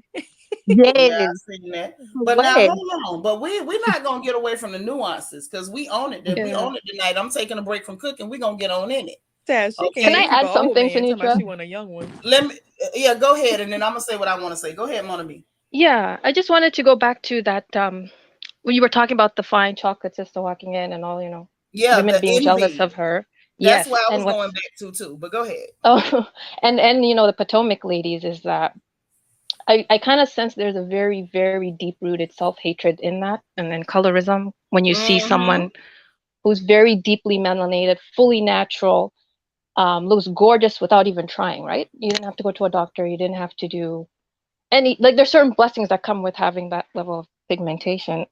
And they're Mm-hmm. reminded of that every time she walks into the room. And with Wendy specifically, she can come on to Potomac and she didn't have to do an ancestry.org test like Robyn and To Giselle. find She out doesn't who have she to. is. Right. Exactly, exactly. And she came on, which this is the part I really loved about her. She fully displayed her Nigerian culture, right? She wore the Beautiful. clothes, Yes. everything. And but this is Yeah. the thing. She was supposed to. Hmm. She was supposed to. I would have been, let me tell you something. I would have been terribly disappointed had she came on there and tried to like blend into Western culture and pretend like she did not have a root culture of her own. That would have been horribly disappointing. I would have been very disappointed. OG did the same thing. OG definitely displayed and represented her culture. I was here for it. But this is what I want to talk about when it comes to people like Robyn. Okay. So you got people like Robyn. Robyn knows she not Black. Like, let's not play. Her mama sat there and said she didn't even know what she was. You did your ancestry. You over, was it 69%? Not us. Like 57% white. Yeah. Um, and I think the rest was like a mixture of Something, things like Native a mix, American, Black, yeah, a and mixture of other some of it. stuff. Yeah. But I believe the total was like 69% of that was not us. Yeah. Okay, so let's be very clear.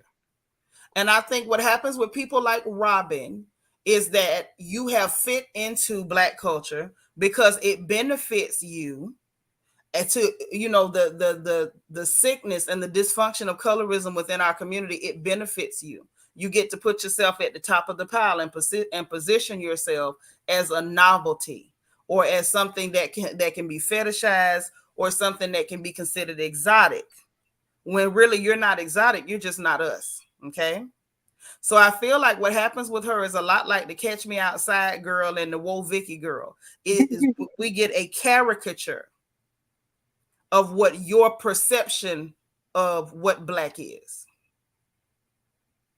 No, Mina Ruth, it was over 50% European. You didn't remember that, right? Right, Leslie Love, and I love it. And I love it. And that's what's supposed to happen. That's what's supposed to happen. That simply means that you understand the assignment. But what happens is she's giving us a caricature, and Robyn's caricature of Blackness is angry, aggressive, violent. That's how she views Black women, and so that's how she's behaving. Plus some Ebonics sprinkled in. I can notice that. Yeah, a little bit of Black accent here and there, because we heard your mama talking. She don't sound like that. So now, but hold on, I'm not done. I'm not done, sis. Let me show you something else with that heifer. Okay. Another reason why she has such a thing with Wendy is, again, Wendy is what you're pretending to be. And she's successful.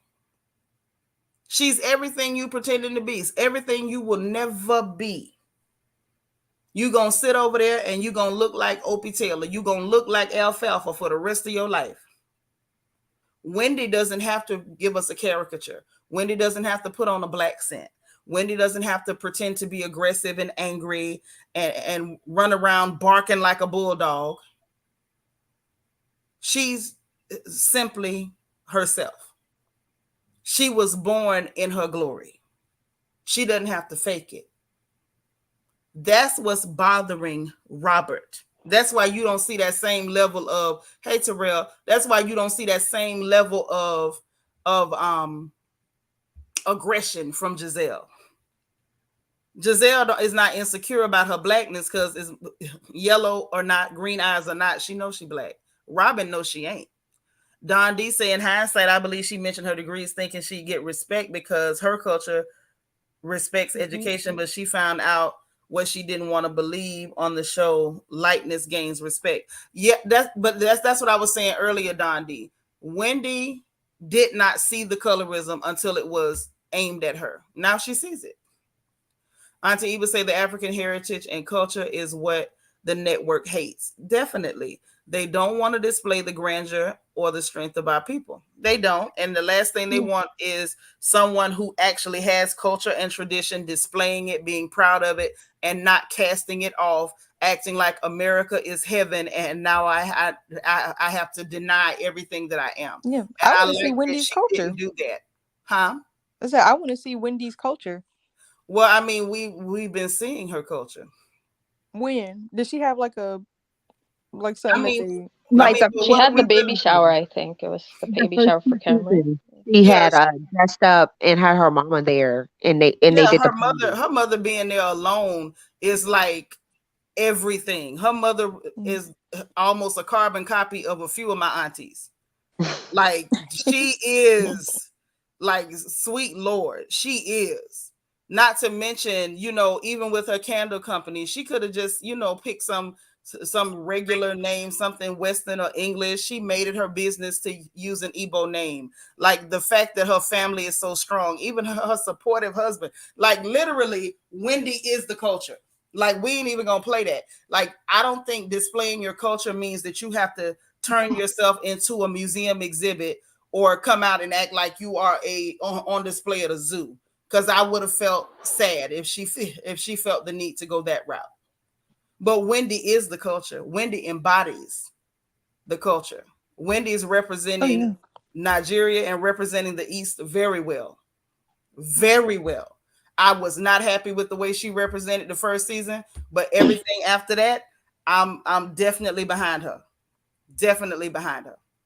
She's redeemed for sure. She's definitely redeemed herself. Yeah. Mhm. That's right. That's They right. said Thank you, Robyn is Sheila a J. loser. Sheila J said, I remember it being 59% European. Thank you. And it was Oh, some other my bad. stuff. Go ahead. Oh, I was gonna tell you the story. Okay, so my dad is full blood Puerto Rican and Spaniard. His mom comes from Spain. His dad comes from Puerto Rico. But But when you his, say Puerto Rico, as in what? Because there's white Puerto Ricans, black Puerto Ricans, he's like Indian brown. He's like brown skin Puerto Rican. But I have like his brothers and sisters are variation of colors. So I have two light skinned aunts. A tannish Puerto Rican looking uncle. My dad's pretty brown skin. His father was pretty brown skin. My grandmother, she was high, like she could pass for a white woman. She was like white European Spanish. So it was variations of colors, but no matter what it was, my dad's side of family has always welcomed us. Like I remember like my uncle, he has blonde hair, blue eyes. We're walking down the street.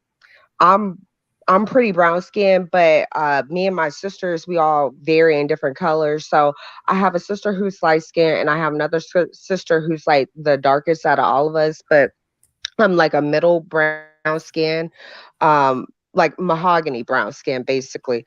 But he, his family, they would walk down with us. They would wreak havoc if anybody said anything to us about being darky, black, or anything like that in Puerto Rico. Like they did not play them games. Like even when me and my sisters were growing up, my light skinned sister, she used to get picked on a lot.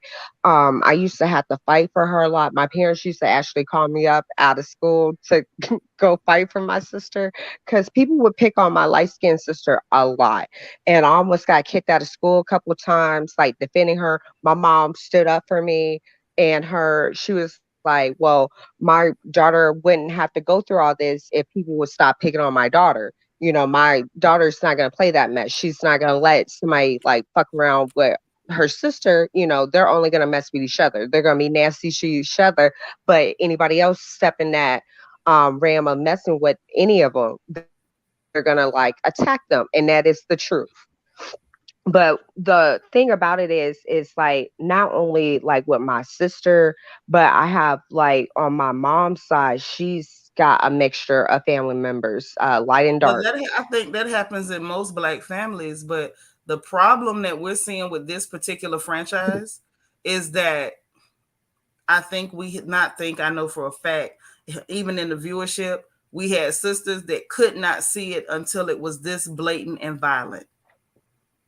No, Like I this seen is it with horrible. Monique. I'm I not seen saying it. you didn't, but I'm Oh, saying the viewership as a whole, because there were a lot of people that did not see it. I'm not someone who just started talking about it this season or last season. I'm one of a few people who's been pointing out the problematic behavior with Bravo, with these franchises, this one in particular, for a few years now. And everybody's been pretending not to see it, even down to the casting from the first season.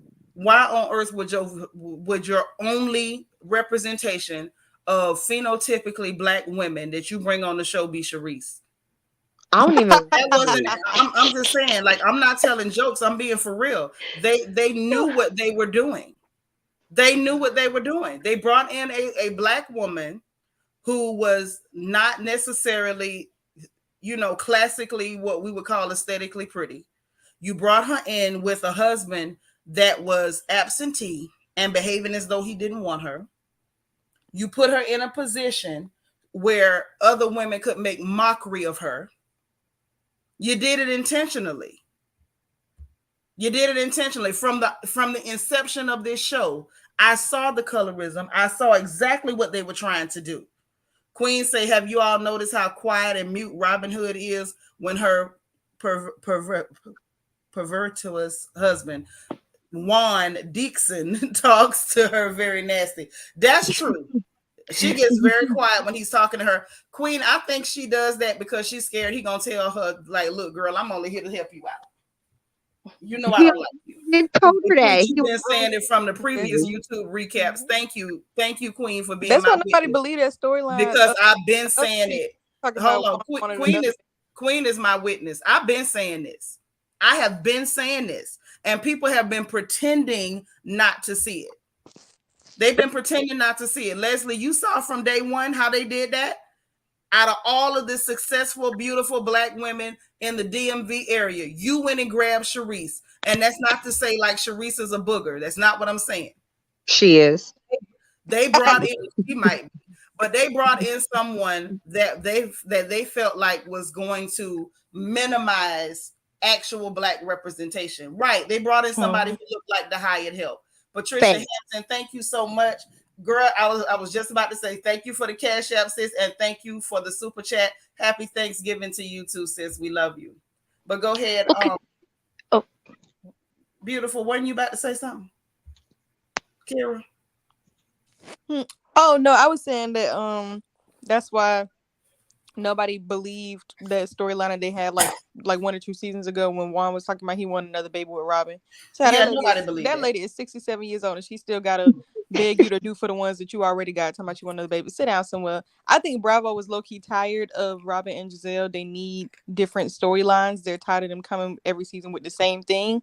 It's not gonna be no more husbands left on the show for y'all to drag. They'll be gone soon. It's true. And you know what, Kira, that same season when she was trying to push that, oh, Juan wants a little girl, that was the same season that he outed her for not bathing. Yes. And told her that ain't attractive. And the fact that he had to tell you that not washing your behind wasn't attractive. I think the last straw was that pat on the shoulder. That's embarrassing. Yeah. This season we saw that church pat on the shoulder. He tapped that woman on the shoulder like he was trying to get past her in the pew to sit down. He was I was gonna ask. Why do they need a prenup? She ain't making no money. He ain't making no money. Why they need a prenup? That is bad. That man is not finna marry her. That man is not finna marry you again after you had lost all that bad money. He never forgave you for that, for real. Right. You the reason he still broke today. Talk about you got all these businesses talking about all them hats sold out. Girl, you only had 7 in stock. Stop playing with us. But like I said on the night when it aired, y'all noticed when she brought that crap to Juan for that fake storyline, he was like, girl, I make more money than you, so I don't care. It was real clear. You know what I'm saying? And she didn't correct it. She didn't make a face. She did nothing because she knew he was telling the truth. King Sankara say Juan has dealt with a lot being married to that clear man with aggression issues, poor hygiene, and gave all the money to the side piece. Not to mention walking around naked in front of the children and not washing her behind. All that. Queen said Kira's 100%. It's 100% obvious Robin Hood was given an ultimatum. She became desperate all of a sudden. Oh yeah, well Queen, she got that mortgage now. You know, every other place they had, they done lost. She got a mortgage to pay now. I don't blame her for wanting that mortgage, but she'd have did better to, just change your wardrobe, get your body done or something, anything. How much money are they making? Because her and Giselle cannot afford a stylist when they got newbies on Atlanta that be buying stylists. Like Drew got her stylist after everybody drug her after her first season. And I know she ain't making the amount of money that Rob and Neck is making, so she can afford a stylist. I know these 2 bum bitches can afford a stylist by now. Well, here's the problem. The problem is, hey Valencia, the problem is Drew had money when she came there. Drew didn't come there broke. That's the difference. Robert Dixon came on this show eating Vienna sausages, pottage meat, and soda crackers. Don't forget the cold showers. She came with no cold money. Showers and all your dinners are garnished with a little bit of ramen noodles. So she, you know what I'm saying? She had to kind of build herself up. And we see what Giselle was able to do, which was to get them 2 barns and a glue gun. That's what she could do. Valencia say, let's not forget, how did the other dark-skinned girl on season 1, I can't remember her name right now. It was a Kate. Yeah, because Katie wasn't dark-skinned. Katie's biracial. She means I, Charisse? not I don't know who she talking about, but it's I another, know it was about another black girl. She was pretty on the show. huh? I know which one they're talking about because I think she read Rob the Builder or something her first season, and I think she didn't come back or something. On season 1? Yeah, I don't remember no other dark girl on season 1. Was she a friend of? I don't she know. could have Maybe she been, was a she could friend have or been a something, but I friend. don't remember Yeah, being no other dark girl on season 1.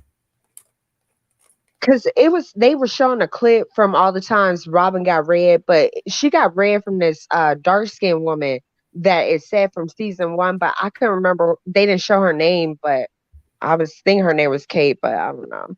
Um, Katie is that biracial girl that was with that clear man, and she kept trying to get him to marry her, and I think that fella was running because he could tell Katie was crazy. Now that's what I think. But I did, but just like to me, from day one with the casting alone, I felt like I saw what they were doing. I saw what they were doing. I felt like, okay, Bravo. This is just my opinion. I'm not saying I'm right, but I feel like Bravo looked at Atlanta. Atlanta was the cash cow, and I think it was tough for them to admit y'all did all your other stuff, but Atlanta made your major network.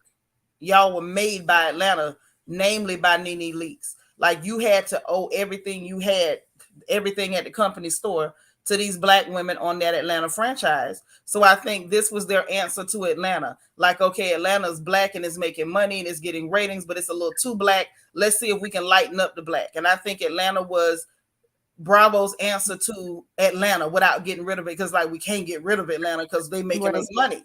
I But think let's, this. we gotta offer a lighter version of blackness. Let's do this. This will be fun. And then we'll sprinkle in one dark girl, but we're gonna make sure that she is not somebody who can outshine these.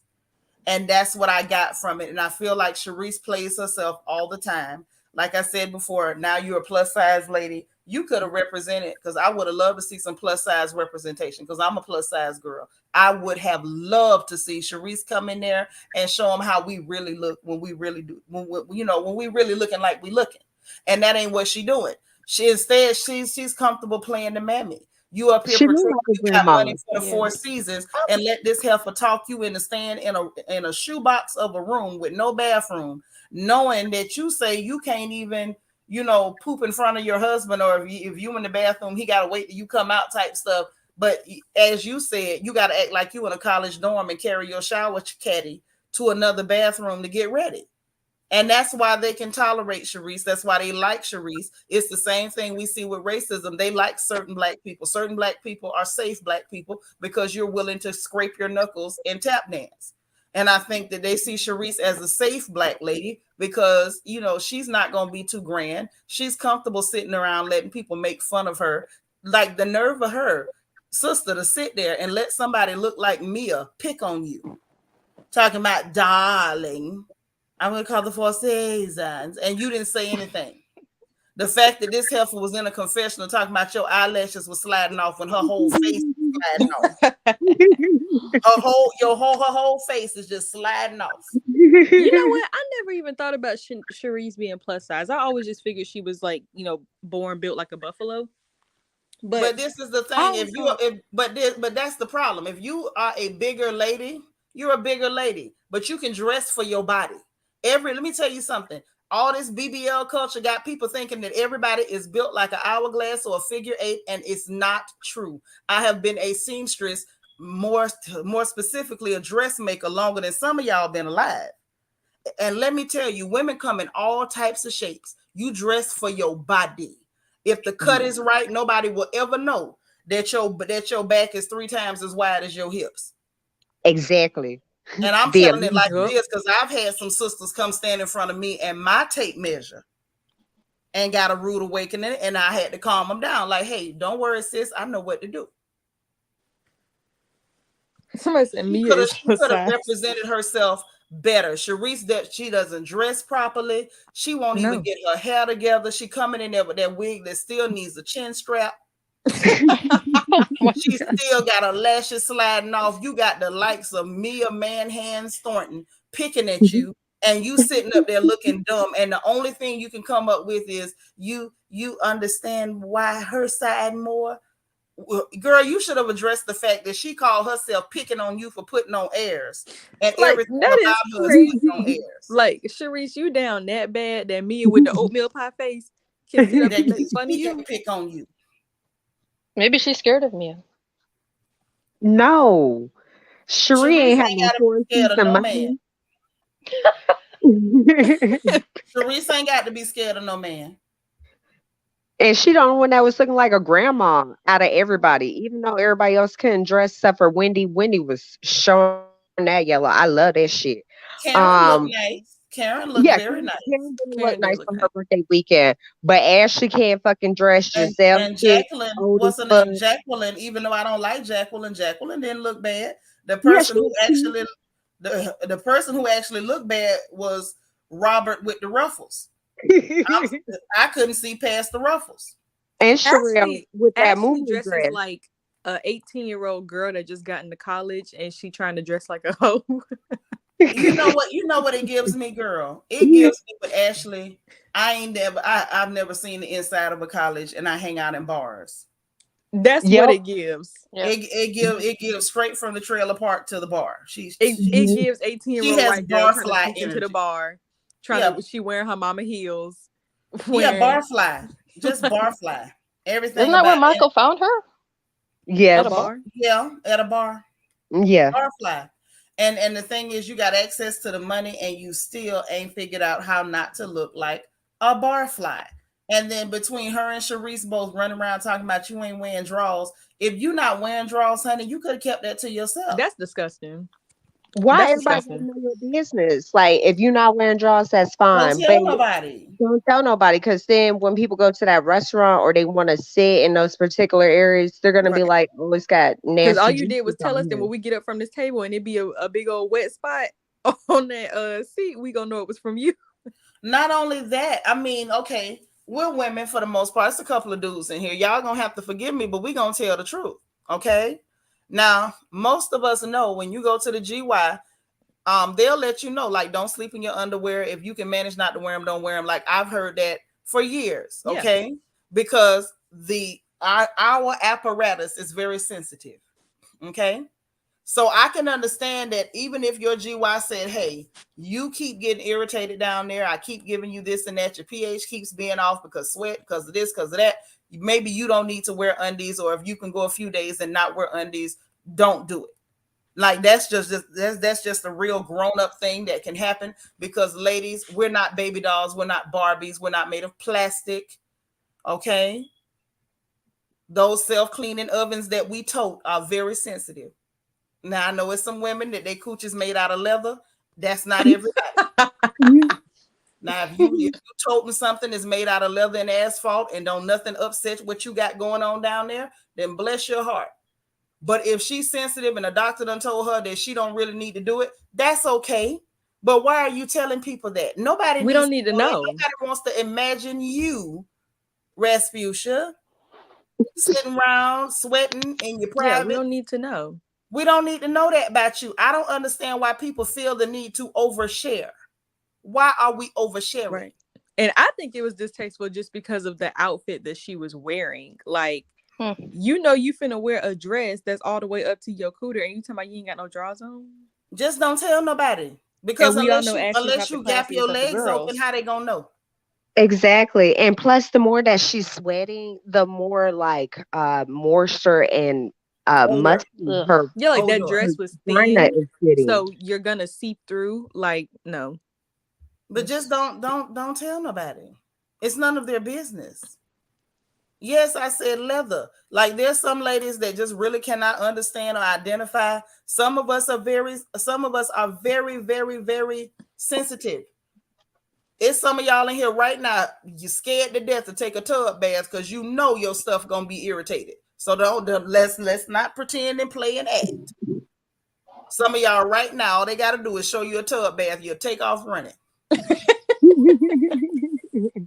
Because we know. But can't she just wear like a cotton underwear for 6 hours? I mean, they're only filming for what? How long? But 5, 6? but I'm not speaking You on got that. the What I'm feeling. speaking on is the fact that if you, for whatever reason, cannot do so, that is a very real thing.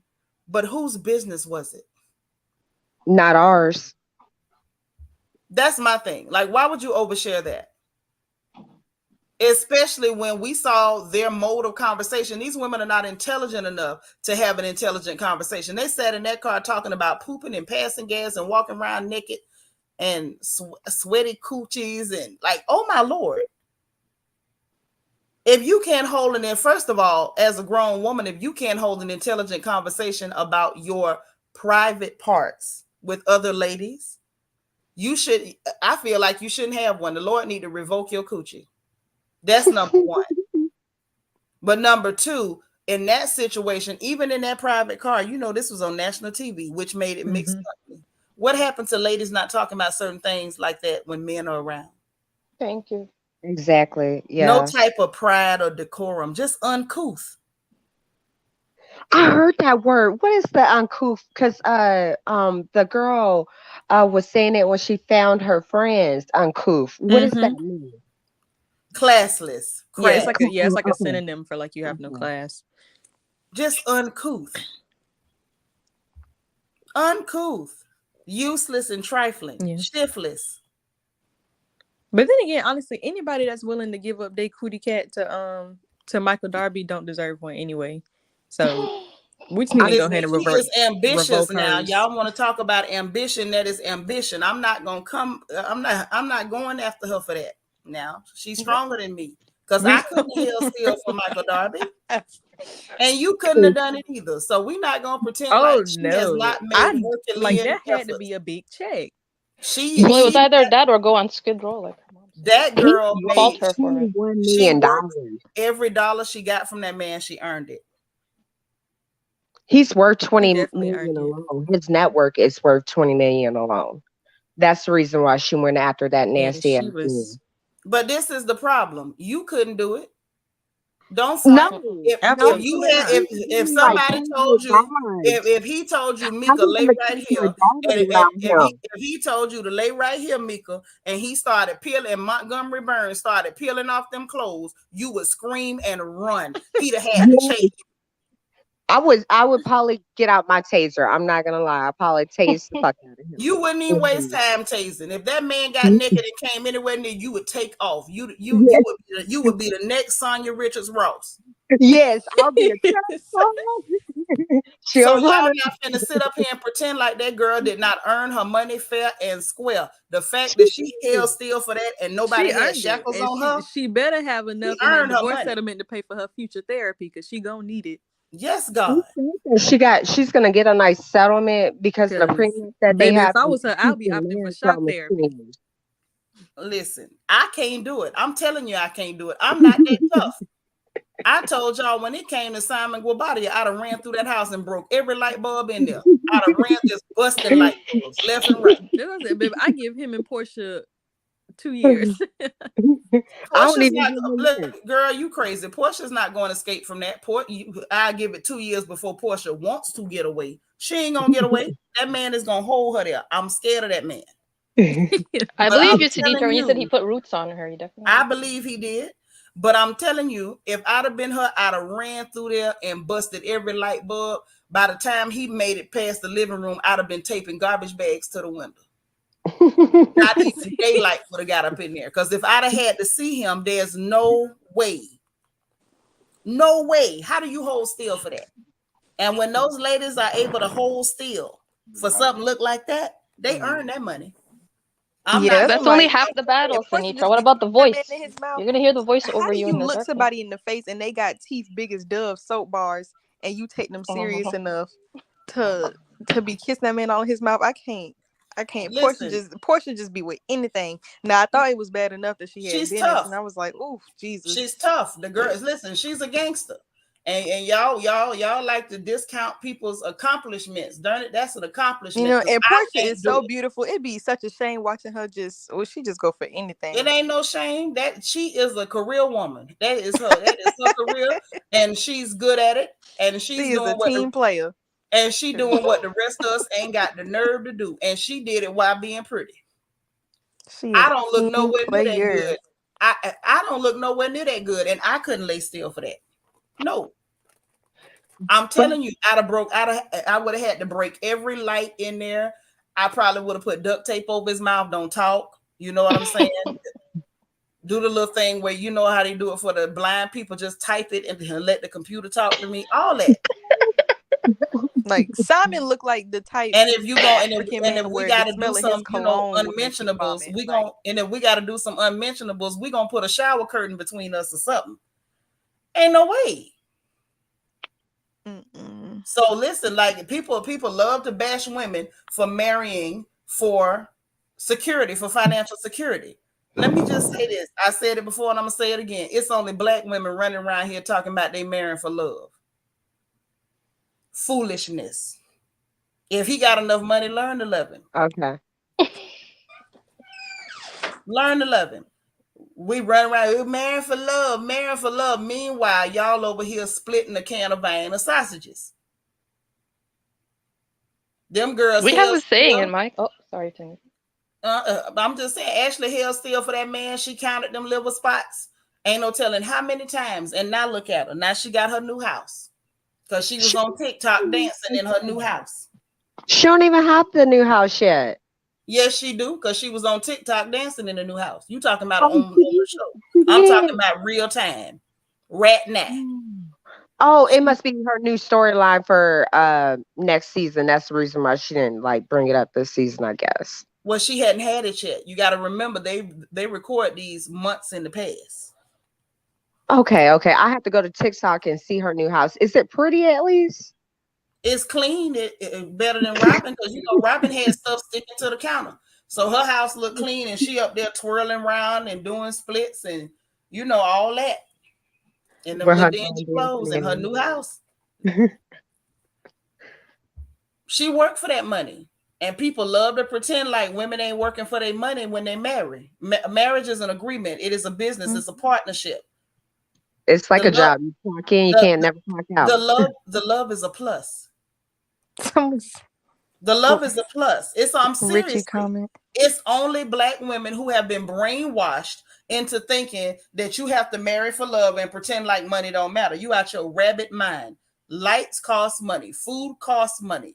Mortgages cost money. Insurance costs money. Children cost money. Yeah. Meanwhile, black women are being bullied into struggle love, and most have bought it to the extent that their first instinct is to attack a woman who married for security.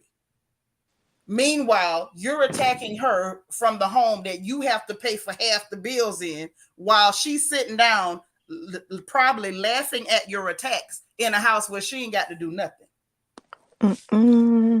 Because love is the bare minimum of any relationship. Like you have to have. It ain't even the bare minimum. It ain't even got to be there. I was gonna say that's we have a phrase back home in my country, which is women don't love their husbands, they adapt. And that's usually true. That sentiment. Well, the saying that I grew up hearing was, it's not important for a woman to love a man, but it's important to make sure that man loves you. That. All that, I love him. Yeah, famous last words before your credit gets ruined. Y'all better ask Cynthia Bailey. Hello, good night. My mom always taught us when we were growing up, marry for money, not for love. You can learn to love him. If he do what he's supposed to do, you'll learn to love him. If you got a brain. She said back in the day, that's what they were taught. Like, that's how because she's from Mississippi. She was taught, like, marry for money, not for love. You know, you're not going to get far with love. You're going to get far with money. Listen, I cannot cook love and feed it to my children. Right. I don't believe in poverty dating. I don't believe in poverty marriages. Cut it out. Let's normalize understanding and being very happy for sisters who marry well. That's why it was a weird flex for Candace to be talking about Monique, she's kept. Girl, and was that supposed to be an insult? Why are you not? Because she's for love. Talking about Monique, she's kept. Why are you not? Because she married for love and not for See money. there? Right? She See married there? for love. Her mother put her in a position to get a very good husband. Instead, she went and got a man she got to pay for. You know what? I'll never forget because y'all just made me think about this. I was in the 8th grade and I had this old history teacher. This man had been married 6 times. And I remember he just one day came in the classroom and told these 13-year-old little girls, when y'all get married, he told us to marry for money. He said marry for money. He said a broke man throw off a pH balance. Ooh. I'm sorry, but go ahead. What did he say, baby?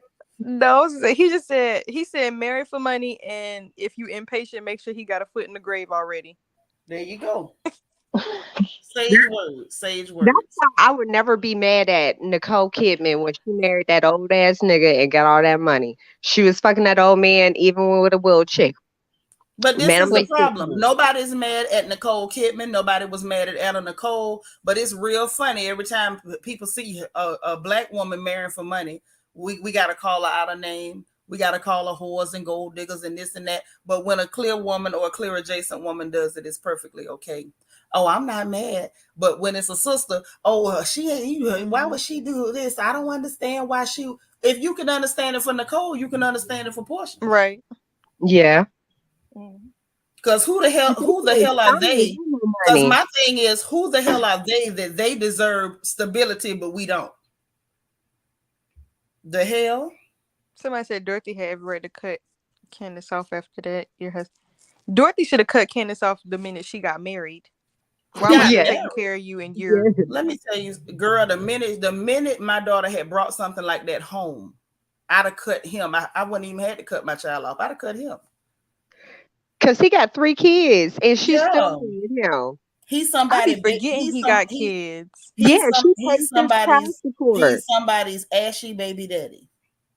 And she be paying the child support on them 3 kids, and they be coming to her house. Yeah, she crazy. But yeah, Dorothy should have cut her off the minute she said them nuptials. Yes. That's what my mama did, child. My brother in the middle of us, I'm the youngest. My brother went and got married and they tell nobody. Then they came back and, called themselves surprising us. Mama said, okay, you a married man now. Okay, you coming up off this insurance. But you coming up off this family plan. But that's a little bit different. But I can honestly say you date with the intention to marry. Okay? And I'm a lady of a certain age. I'm not young, so I don't think young. I'm not new. Ain't nothing new on me. You date with an intention to marry. The minute Candace brought that thing across Dorothy's threshold and said, "This is my boyfriend," she was supposed to make that man go away. She kept him around because they always making them jokes about him having like a big dick for a clear guy. No, I'm not talking about Candace. I'm talking about Dorothy. Dorothy. I love Dorothy, but Dorothy was supposed to make him go away. I would have made him go away. He could. Let me tell you something. He could have left voluntarily or involuntarily, but he would have went away. You over here, somebody's dustish baby daddy behind on child support and working at a restaurant, and you would like to date and then marry whose daughter? And I don't even have money like Dorothy, but I know I've worked too hard and sacrificed too hard to make sure my daughter is top notch. Geneva could never bring me something look like Chris to my house, talking about he's a baby daddy, he's old, he's used, he's useless, and I want to marry him. Who does that as a mother? Feather your nest.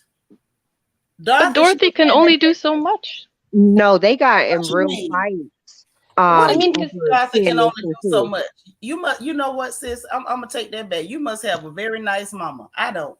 And I no, didn't have a nice mama, and I'm not a nice mother. There's always something we can do. You heard what I said. He could have left voluntarily or involuntarily, but bet me he would have left. I know. I feel like my mom's the same way. But Candace, Candace seems hard-headed enough to follow him and then crying, but Mama, I No, love no, no, him. no, no. You're And not she understanding, just baby. seems like she wouldn't listen, you know? You're not understanding. We don't wait for you to listen. Mothers like me, we don't. We don't care if you don't listen. You're just not gonna be able to find him one of these days. Oh, okay. No, I'm gonna tell you a real story. My mom, No, sweetie. I'm telling you a real story. There was a bum that was after my daughter. oh, Had the nerve to say he was gonna be a welder. And I'm sending mine to school to be a doctor. It was giving crack. You gonna leave voluntarily or involuntarily. See, it's not a discussion. You don't try to convince your daughter. You just make that man go away. Simple. Dorothy did not do what she was supposed to do. Thank you, ST. ST understand what I'm saying. See, you can't say too much in public, but ST got it voluntarily or involuntarily. He would have been removed. Simple no, as I that. understand. I understand what you're saying. Like with my daughter's father, my mom cut me off financially if I didn't leave him. Like she said, she was not gonna help me no more if I Yeah, stayed your with mama him. was still trying to reason with you. I wouldn't even done that, baby. So You I just left would have went him. looking for him, and you'd have came by the house crying, "Mama, I can't find him," and I'd have said, "Oh, poor thing, come over No, here. What I you want left to eat?" him. I left him. My mom treated me a lot better after I left him. Like she wouldn't talk to me for almost a whole year being with him Oh, still. I So wouldn't have done that. I love my children too much. My babies ain't going nowhere. But I can tell you one thing: you'd have came by Mama's house, and I'd have said, "What's wrong, sugar? Mama, I can't find him. Mama, his phone is going. His phone disconnected. Mama, I can't find him." And then Mama would have fixed you something to eat and told you to come on in here and lay down. That's what you do. Sherry Green said that's why so many of the women from Atlanta are jealous of Portia. She married for lifestyle and future. The other women are struggling just to get a decent date. Are doing like Candy, go get that garden gnome that's gonna try to rob her. Lala say sometimes it just requires a conversation. You're very correct. Sometimes it's a conversation with some well-placed words, and that gentleman would understand that maybe it might not be in the best interest of him or anybody in his family to keep chasing your daughter.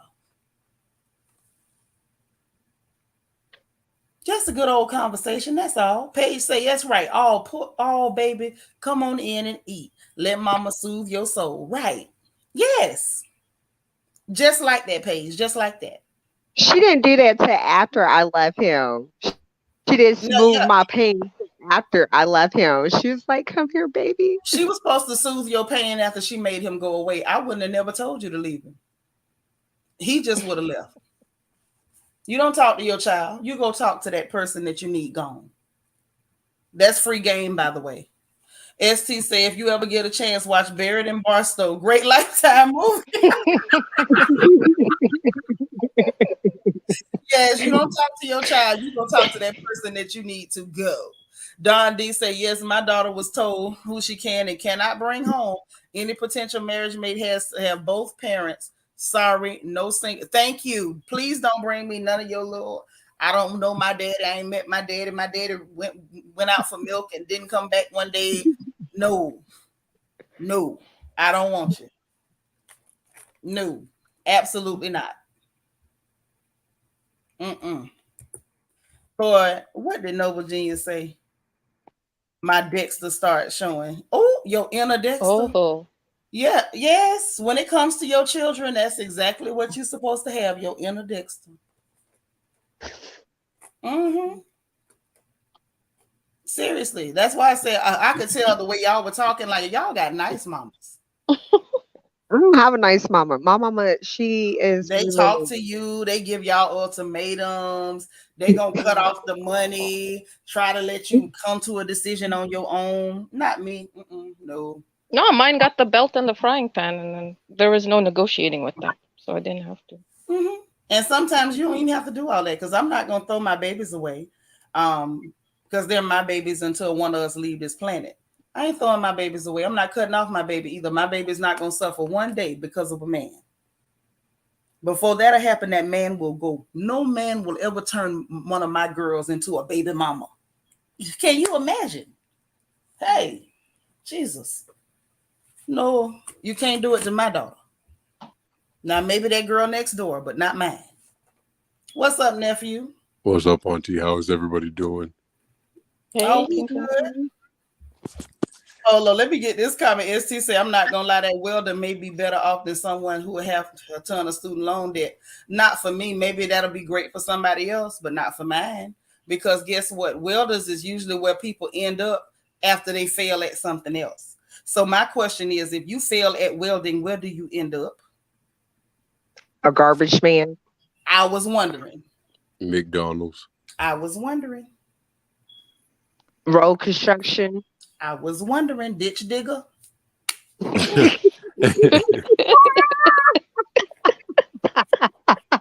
Now I don't know about any other mother, but I know personally how much I have sacrificed for my girl to be the girl she is.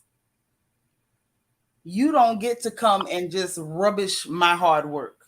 You don't do that. You do that with somebody else's daughter. Maybe the woman down the street didn't put as much work into her daughter. I put too much work into mine. You're right, but I didn't say plumber. I said garbage man. If you out there on that garbage truck throwing cans all day, my baby, I'm not grooming her for that. I didn't sacrifice for her to end up being the wife of the garbage man. No. And shout out to anybody that's on the garbage truck, because that's honest work and you ain't stealing. They make more money than Yeah, I was gonna say. I did not sacrifice and train my daughter through school, through secondary education, for her to end up the wife of the garbage man. No. Now, if that's fine for somebody else's daughter, God bless you, but not mine. For real. Now, what's up, nephew? Not much. I just came on because I saw the link dropped. I came on for a minute. Y'all been having me laugh, and I've been enjoying listening to the women talk. Mm-hmm. Sometimes the sisters need to rap. Yeah, y'all been rapping. Mm-hmm. Y'all definitely been rapping. Y'all say y'all was gonna rap everywhere except with Michael Darby because y'all wasn't touching him. No, not with the hand of God. Nothing. But Auntie, what about the money? Not with the hand of God. But listen, I'm not mad at Ashley. That's why I said I give that young lady her credit. I'm never gonna pick at a woman and say, "Ooh, you married somebody for money," as she should. Mm-hmm. And if her stomach is strong enough, if she got a cast iron stomach and she's strong, she has the liver to lay there, watch that man disrobe and approach that bed, and she don't run, I'm giving her credit all day. And let them drop some babies off in you. Yeah, I don't have the liver for it. I don't. Mm-mm. So I respect the ladies who do. And how she lay up with him after he buying dick, from what Candace says. I don't know. Because she has the liver for it and you don't. It's a job. There's no love there. It's a That's job. right. There's a mission to complete. So. That's right. She had the liver for it. I'm not mad at her. Listen, I just can't do it. She understood the assignment. She understood the assignment, and my hat's off to her. Look at her beginnings. She had a mama that possibly had a drug issue, was sleeping under bridges, and good and broke. And now look at her now, doing TikTok in her brand new house that the millionaire bought. Sounds like a success story to me. Let him sing karaoke as much as he want to, huh? Yes. Hey, listen, if she's got the liver and she can withstand it, then go. You know what I'm saying? Who am I to act like that she didn't do hard work? She did hard work. Now she did what I can't do. ST say I got a ton of student loan debt. Sometimes I wish I hadn't went to college and just got a trade. I would be better off, plus those kind of trades and high demand. I mean, that's fine. That is great for you and anybody else. I paid off my student loans because I married well. See how that works? Lala say Ashley earned all the money she can get from Smeagol and his liver spots. Amen. And see, now she has time to go on Housewives, party, drink Coronas, and do enjoy TikTok. Life with her kids. She's TikTok Ashley. That's right. And so Mimi say Ashley was a human Billy Goat Gruff. Yes, her mama was living under that bridge. I love it when Mimi's here. What you were saying, can't say Carter? Yeah, Mimi definitely is the sniper. sniper down there. That is the Mimi is the head sniper. Like, listen, let me tell you something. Remember this face when you see her. That is the head sniper. That is the official head sniper of the royal family. When Mimi show up, I know she gonna give me one. Yeah, everybody just stop typing because she coming through with them. Oh, she's a cuddler. She say this girl mama is a human Billy Goat.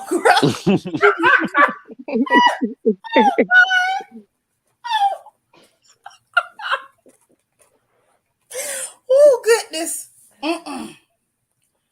Oh child. What you say?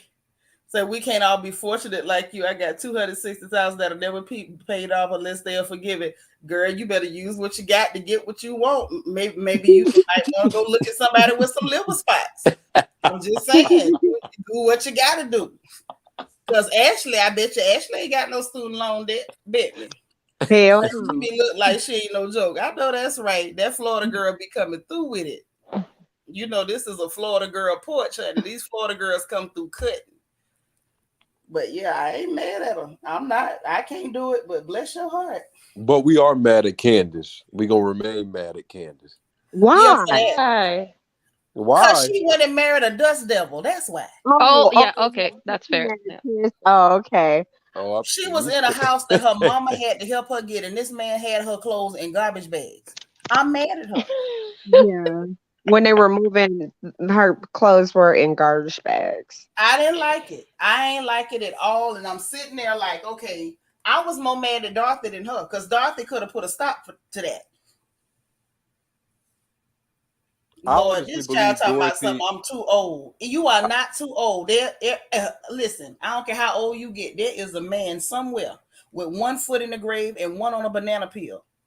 You just got to get in where you fit in now. Stop You better saying get you're too on a old. sugar baby daddy site and find you a sugar daddy out here. No, And there's some you don't even have to sleep with. They just want listen. company. If she's around my age or older, we don't go get sugar daddies, baby. We go get sugar granddaddies. Oh, And most time it got to be like a Splendor granddaddy because most of them got the sugar. Okay. See, okay. we not playing like y'all play. Okay. I'm telling her, find somebody that's finna die in the next 2 weeks. Okay. See, you gotta put me up on game. You know, I I'm be trying to younger. give y'all free game. Y'all ain't hear me. Go get the money. Go get the money. Don't play crazy. And when you see girls getting their bread, don't hate on them. Congratulate them girls. I'm not hating on them. I'm very proud of Ashley. I'm very happy that she got that house for her and her boys and that she moving forward with another clear white guy. I'm very happy for her. That's right. And Candace, I feel like it's not too late for Candace. She don't have no babies with that poverty puppy. And it's not too late. She can go head on and leave him and get somebody with some coins. Because Candace is a little bitty and cute. Now she can go get somebody with some coins. Like I say, the only thing worse than a clear demon is a clear dust devil. You mean to tell me you let all that clear privilege go to waste? Just shameful. Yes. Everything in this country is in your favor. And instead of you going to, you know, take advantage of that, you just gonna be nothing. ST say they like them young in their 20s. Child, please don't fool yourself, girl. You better go fix a pot of butter beans and cornbread and go slide over there with your meanest wiggle. Quit playing. You better go to the nursing home. Yes, Leslie Love, 2 weeks. Make sure he finna be up out of here. Mhm. I got her screaming. I'm telling y'all the truth. He LL said, Mama Dorothy forgot to give Candace the biggest lesson in generational wealth. It must go on. Candace reaped the benefits with her kids. Yep, from her and her mama. But Auntie, you don't think Dorothy would have cut Candace off or put a stop to that if Chris would have been my complexion? Of course she would have. My thing is she should have got rid of Chris. You know what I'm saying? At the end of the day, if how did they used to say if grandmama had nuts, she'd have been granddaddy. We can't deal with the ifs. The reality is that's what Candace brought to the house. And Dorothy let that happen. Now, the most important thing is for her to get out before she ever has any babies from that poverty puppy. Well, Shaniqua, where would you have put where would you have put Chris? I want to know where Chris going. Now you know I can't say nothing like that on here, but I can tell you by the grace of God, we would have never seen Chris no more. Been like that movie, Old Yeller. Still looking for Old Yeller. Yeah, He we'd have killed still been his looking man. for him. I might have even went out there with his mom and them to help them look for him and everything, but we wouldn't have seen Chris no more. Oh, you cold blooded. I know Amen. you ain't going out there to help them Listen, Clintons. nephew, don't act like you forgot I'm from Ocala. Baby, I done went out there with him to help him look for him. Oh, you from Ocala? I have a bestie from out there. Who is I your like bestie? his name is William Willard Thomas. Willard Thomas. Let me look on my Facebook and see if he one of my He's folks. a boy. Because there's a They lot of call him Big Thomases. Will. I ain't gonna ask you. I'm not gonna ask you which set of Thomases he related to, because I know His you don't know the daddy families is down here. Haitian. Because Ocala is only so big. Yeah, his daddy's Haitian. His mama work at the hospital in Gainesville. Oh, so well, which hospital? The VAUF Shands or over at AGH? It's been a while. I just know because she was working on Ocala and then she moved to Gainesville. And his name is Willard Thomas. Yes, he a big boy, light skin, He yelling big. yellow and big. Let me look, see if he friends with anybody that I know. He got glasses. He might have glasses in his profile picture. He big and light skin in the gym picture or something like that. Nah, this joke ain't in no gym. Wait. Hold on. Or a mirror picture. Let me look. Willard Thomas. Maybe he not on Facebook. Because I can't find him. Because you know I went to look and Ocala ain't but so big and we all know each other. He might have it as Lucky Day, I think. Hold on, let me look on my Facebook right quick. I'll pull him up. Yeah, pull him up because I want to find him. I want to know if I know him. Ocala connections. I was gonna say, does he have corn?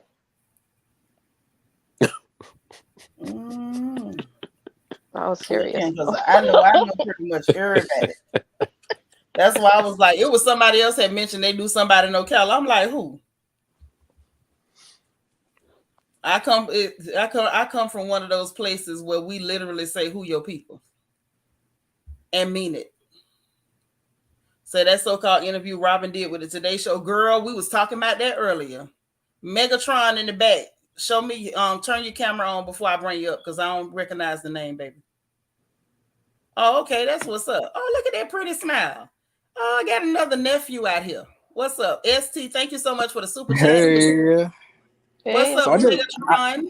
I just found your channel today and I just wanted to tell you are hilarious. Thank you, love.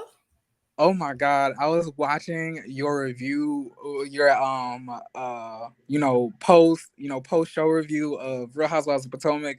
When you called them the yellow bone, the manly yellow bone hooligans, I almost passed out. But listen, I'm coming in here. So I just read this article that Robyn tried to do for the Today Show or the Today.com. Yes, let's talk about it because we was talking about it earlier. But what you think about that? Because we broke it all the way down. I was like, obviously, I feel like obviously the colorism has seeped down into Robert's mind and made her feel that anybody other than her may not be the smartest.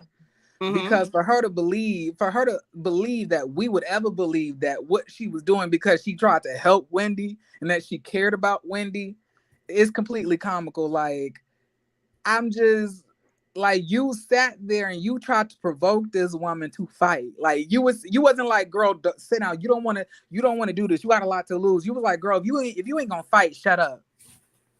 Like, that's what you said to her. Like, she flat out lied. I'm telling you, we sat here and broke down every lie, every problematic part of that.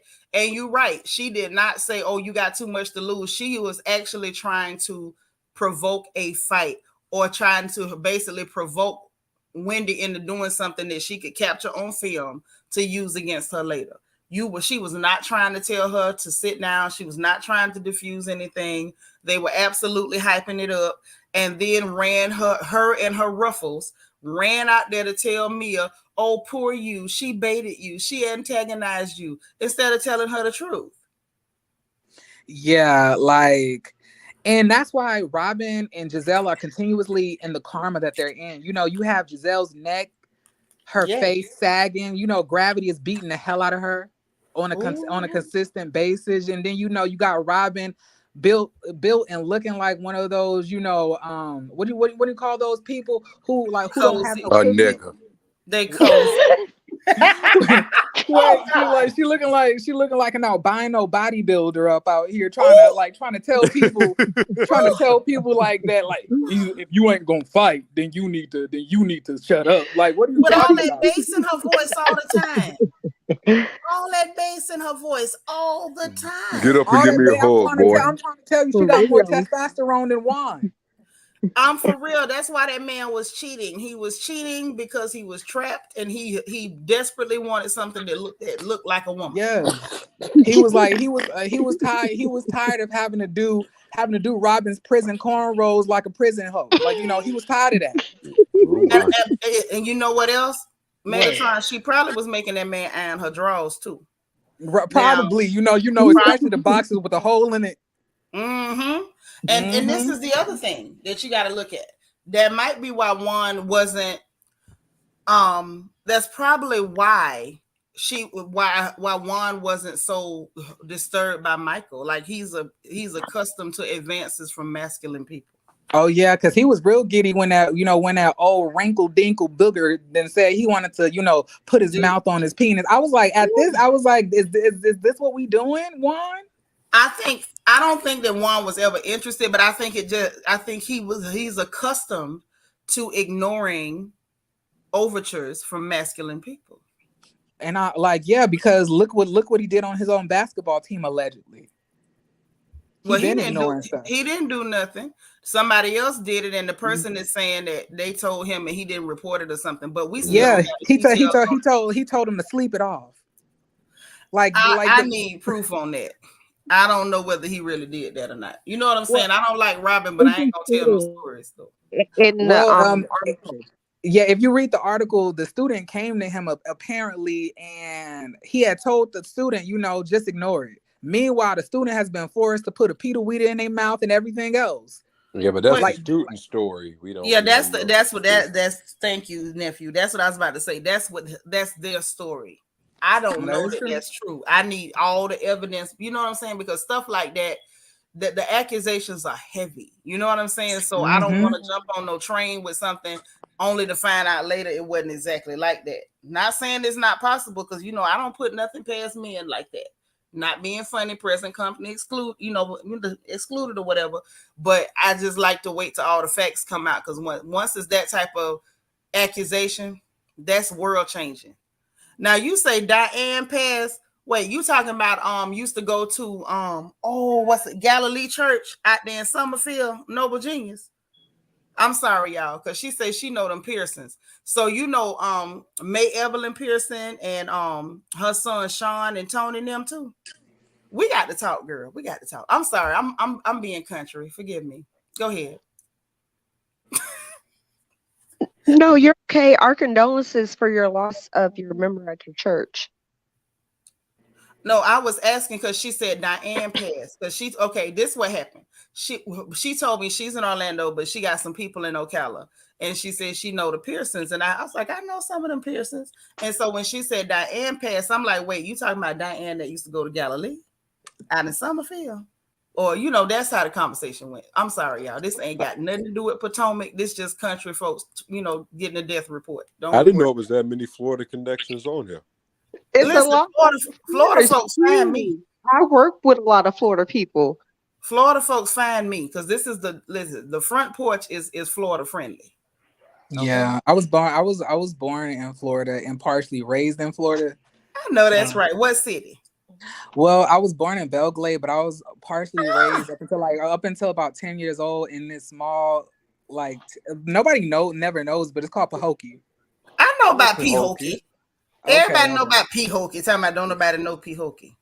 I bring it up to everybody. People like, what is that? I was like, they don't be knowing. Like, but You got to yeah, be from Florida to Yeah, know. you gotta be deep Florida to know Pahokee. That's like yeah. like people from out of the state. When we start talking about Clewiston and Immokalee, they don't know what we're talking about. You probably know my relatives then. Probably. Child, listen. We gotta talk, child. Listen. But this is why I love it. Like I say, this porch is Florida friendly, honey. You know, we have our own way of doing things, our own way of talking, our own way of expressing ourselves. And I like that, you know, I feel privileged to have a space where we can talk like we talk. Even the And Yeah, there's like- nobody there to sit up and judge us like, why y'all talking like that? You know, let us be us. That's Florida, all. like Florida people have a way of, you know, roasting and making jokes that is like very, very. You always know when somebody's from Florida, and they always attack Yes. one another. very Like over the line. I'm not surprised that you're from Florida because your humor, like it fit what I like, you know, what I was looking for. The country accent plus like the you know the jokes was everything. You know, so like, yeah. You can always tell when it's old slick mouth Florida girl. You see Mimi representing that 850. Okay. Queen say, yeah, one issue needs to be dealt with gently. This will be justified regardless. Right. That's my only thing with that. I'm real careful. I'm super careful with stuff like that. Because you know, a lot of times, because of the outrageousness of these type of claims, like it can get sensationalized so fast. Like, look at that mess with T.I. and them. And then later, when Felicia Moore came back and all but admitted, like bragging that she caused that she set that lie in motion, nobody went back to report the truth. They just let the lie stand. That's why I don't do that. That is true. You know, but you know, aside from that, because I understand that that's a serious topic, like how can we carefully handle the fact that, you know, Giselle has all of that water around her ankles? Well, you know what? Now I'm gonna tell you what I suggest for rings, for the Lord of the Rings. Okay. Now, what I suggest for the Lord of the Rings is that she eat a cucumber salad for breakfast every day for a month, because you know cucumbers will get that water off you. Yeah. She need to take a pill. No, them pills. Stop hating. No, ma'am. Them pills will eat up your kidneys. That's what put my mama on dialysis. So I'm not gonna ever suggest that to nobody. I don't care if I don't like you. But she needs to do some natural things to cause her body not to retain water. If y'all don't think cucumbers will get that water off you, I'm telling you they will. Slice them up, put your little red vinegar on there, some salt and pepper, a little garlic. Eat your cucumbers. You're gonna pee a lot, but at least her feet won't be looking like she walking on water. I mean, maybe she could soak in like in a tub of rice, you know? That like that yellow rice.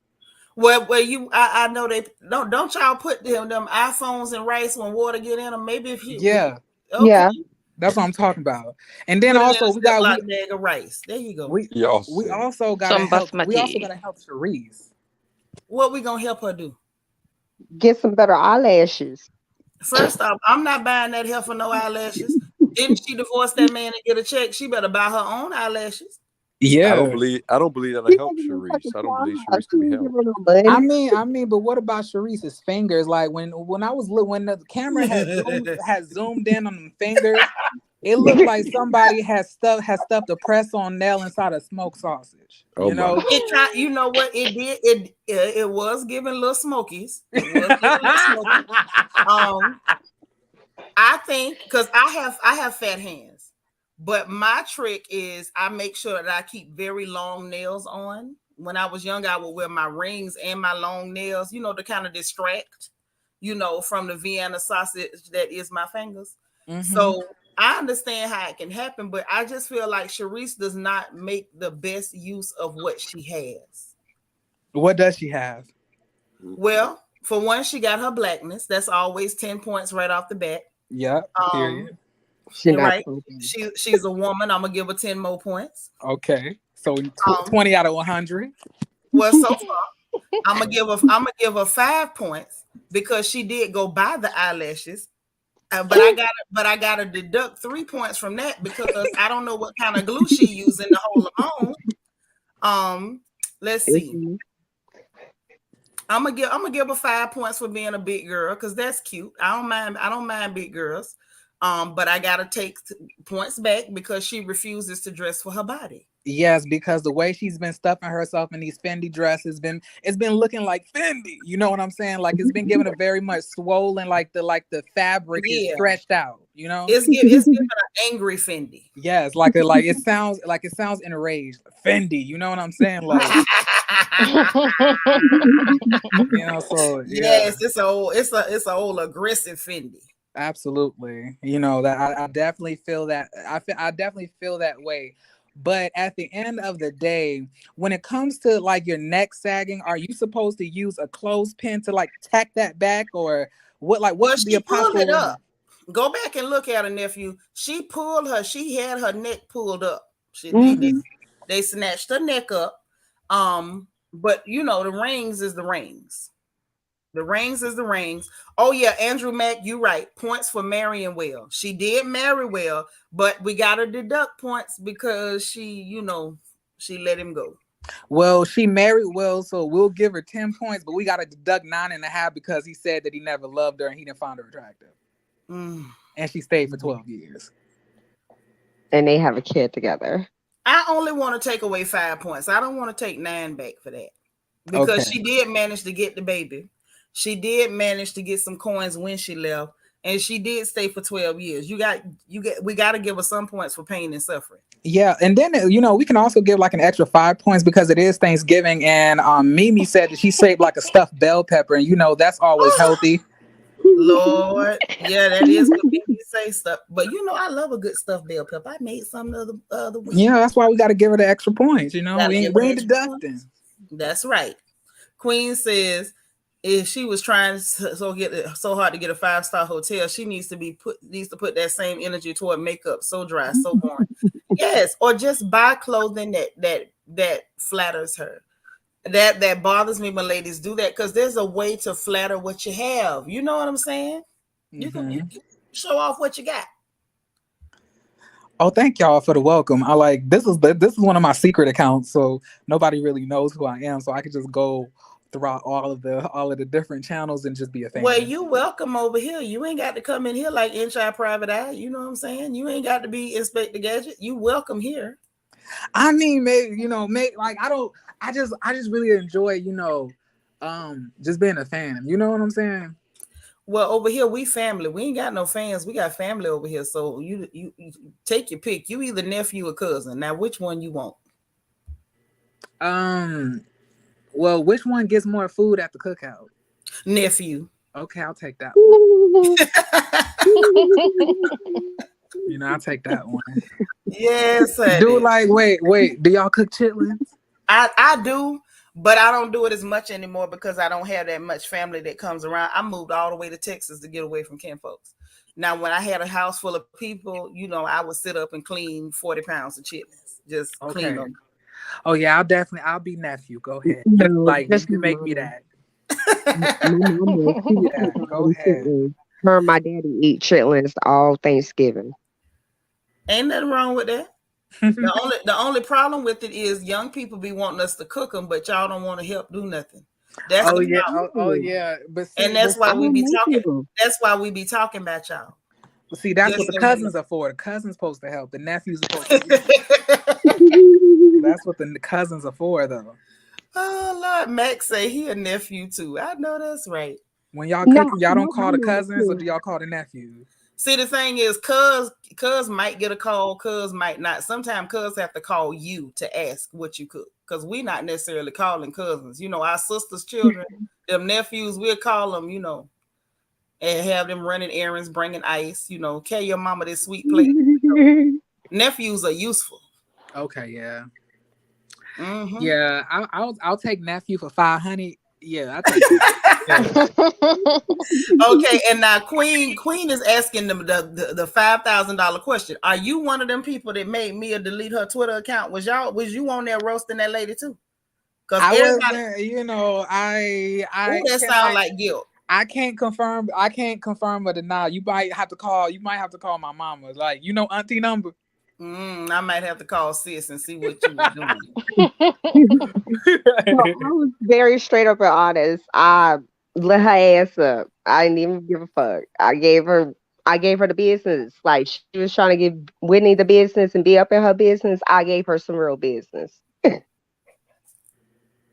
Mm. It was like Mean Girl. She was mean. She was like real mean to Wendy. Like that. That was foul shit. You don't splash somebody's good hair with a drink, and you don't hit nobody with no purse and a phone. Come on Right. now. And you know Mia Yeah. got Hold them up, big old bro. man hands too. So that water must felt like a jet blast. You know what I'm saying? Like Yeah. That drag Mm. queen had the nerve. Come on now. it get real sad. Like Maya, when Mia walked up after she talked to Peter, I was like, "Do y'all hear like somebody galloping?" It was like it was her. It was like them leaning heels. Them heels were leaning. Oh, She and see, was Queen really Queen say you serious. guilty. Case dismissed. We knew you was in on it. We I knew you don't, was I in on don't, I don't. I plead the fifth. it. And I'm a drinker fifth. But yeah. Andrew Beck said I gave her the business on Twitter too, and Robert. So y'all did that. Listen. I had to go live because I could not believe the way you all ran that woman off of Twitter. Well, I she couldn't back. believe She back now. she reactivated just to say that and got right back off. Because when I tried to pull it up, it still wasn't coming She made it. No, She it's still live. reactivated again. Yeah, up a it's second back time. in. Yeah, it's back Yeah. Mhm. in. She's so full of crap. She like what she's trying to do. She's trying to make it seem that like I'm still above this. So I'm going to remove myself from this show because I got to focus on my business. I was like, girl, you said the business was taken from you. So what Because businesses and she brands was and just bragging on Sunday that they managed to get it back. Lord, girl? this one here talking about Mia the Stallion. I'm done. Ooh, listen, that is not a stallion. That is Mia the quarter horse. My bad. I shouldn't have said that. That was not nice. Is that Clydesdale. the miniature horse? No, the quarter horse are those huge ones that the military used to use with them big legs. Okay. Oh. Mia the quarter horse. Do they also got lumps in their butt? They look a little rough. They look a Okay. little rough. DT say I also gave the business to Mia Burt Humperdinck too. Y'all gave this woman pure hell. She back, then deactivated, then reactivated, then deactivated. Yeah, she back on. I just looked. I sure did.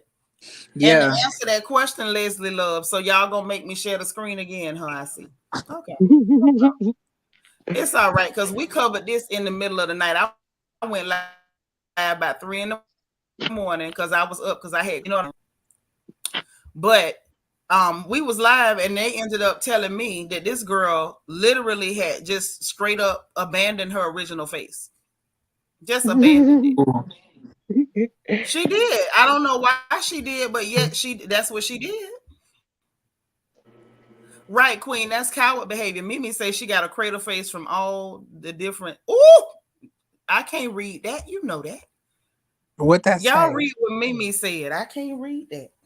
Let me I see. She can't got say a crater face from all of that. that Oh, she got a crater face from all that different skeeting hitting her face. And y'all Yes. know and it's because of that old man. Y'all know when they get that old, they develop worms. So just imagine a whole bunch of, worms Mm. and entrails going on throughout her skin. That's why she's so Oh mad. yeah, now yeah, y'all know Uncle G got worms, but this is what Yeah. happened to her face.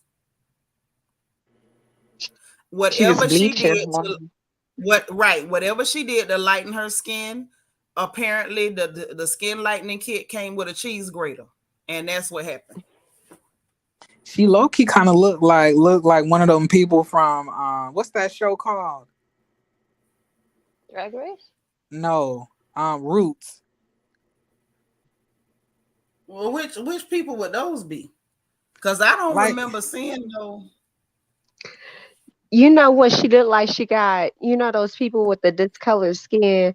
Because if you look at her skin, it looks like a different color from the rest of her top part Yeah, of her cheek. that ain't no vitiligo. That ain't no vitiligo. No, Them cheeks look darker because it's rough as granite and as rough as gravel and asphalt. She shouldn't have been lightening up her face like that. Yeah, it's definitely like that. Like the cheeks are giving Skid Row. And the neck is a whole light and dirt situation too. What the fuck? Who was bleaching you, girl? How long The ago was problem this is photo? Do we y'all- know? she shouldn't have been bleaching at all. That is the problem. But like I said in the middle of the night, what went on with this young woman is I feel like, one, she's extra nasty to her mama because she's mad because her mama is black. Hey, Lisa Gordon.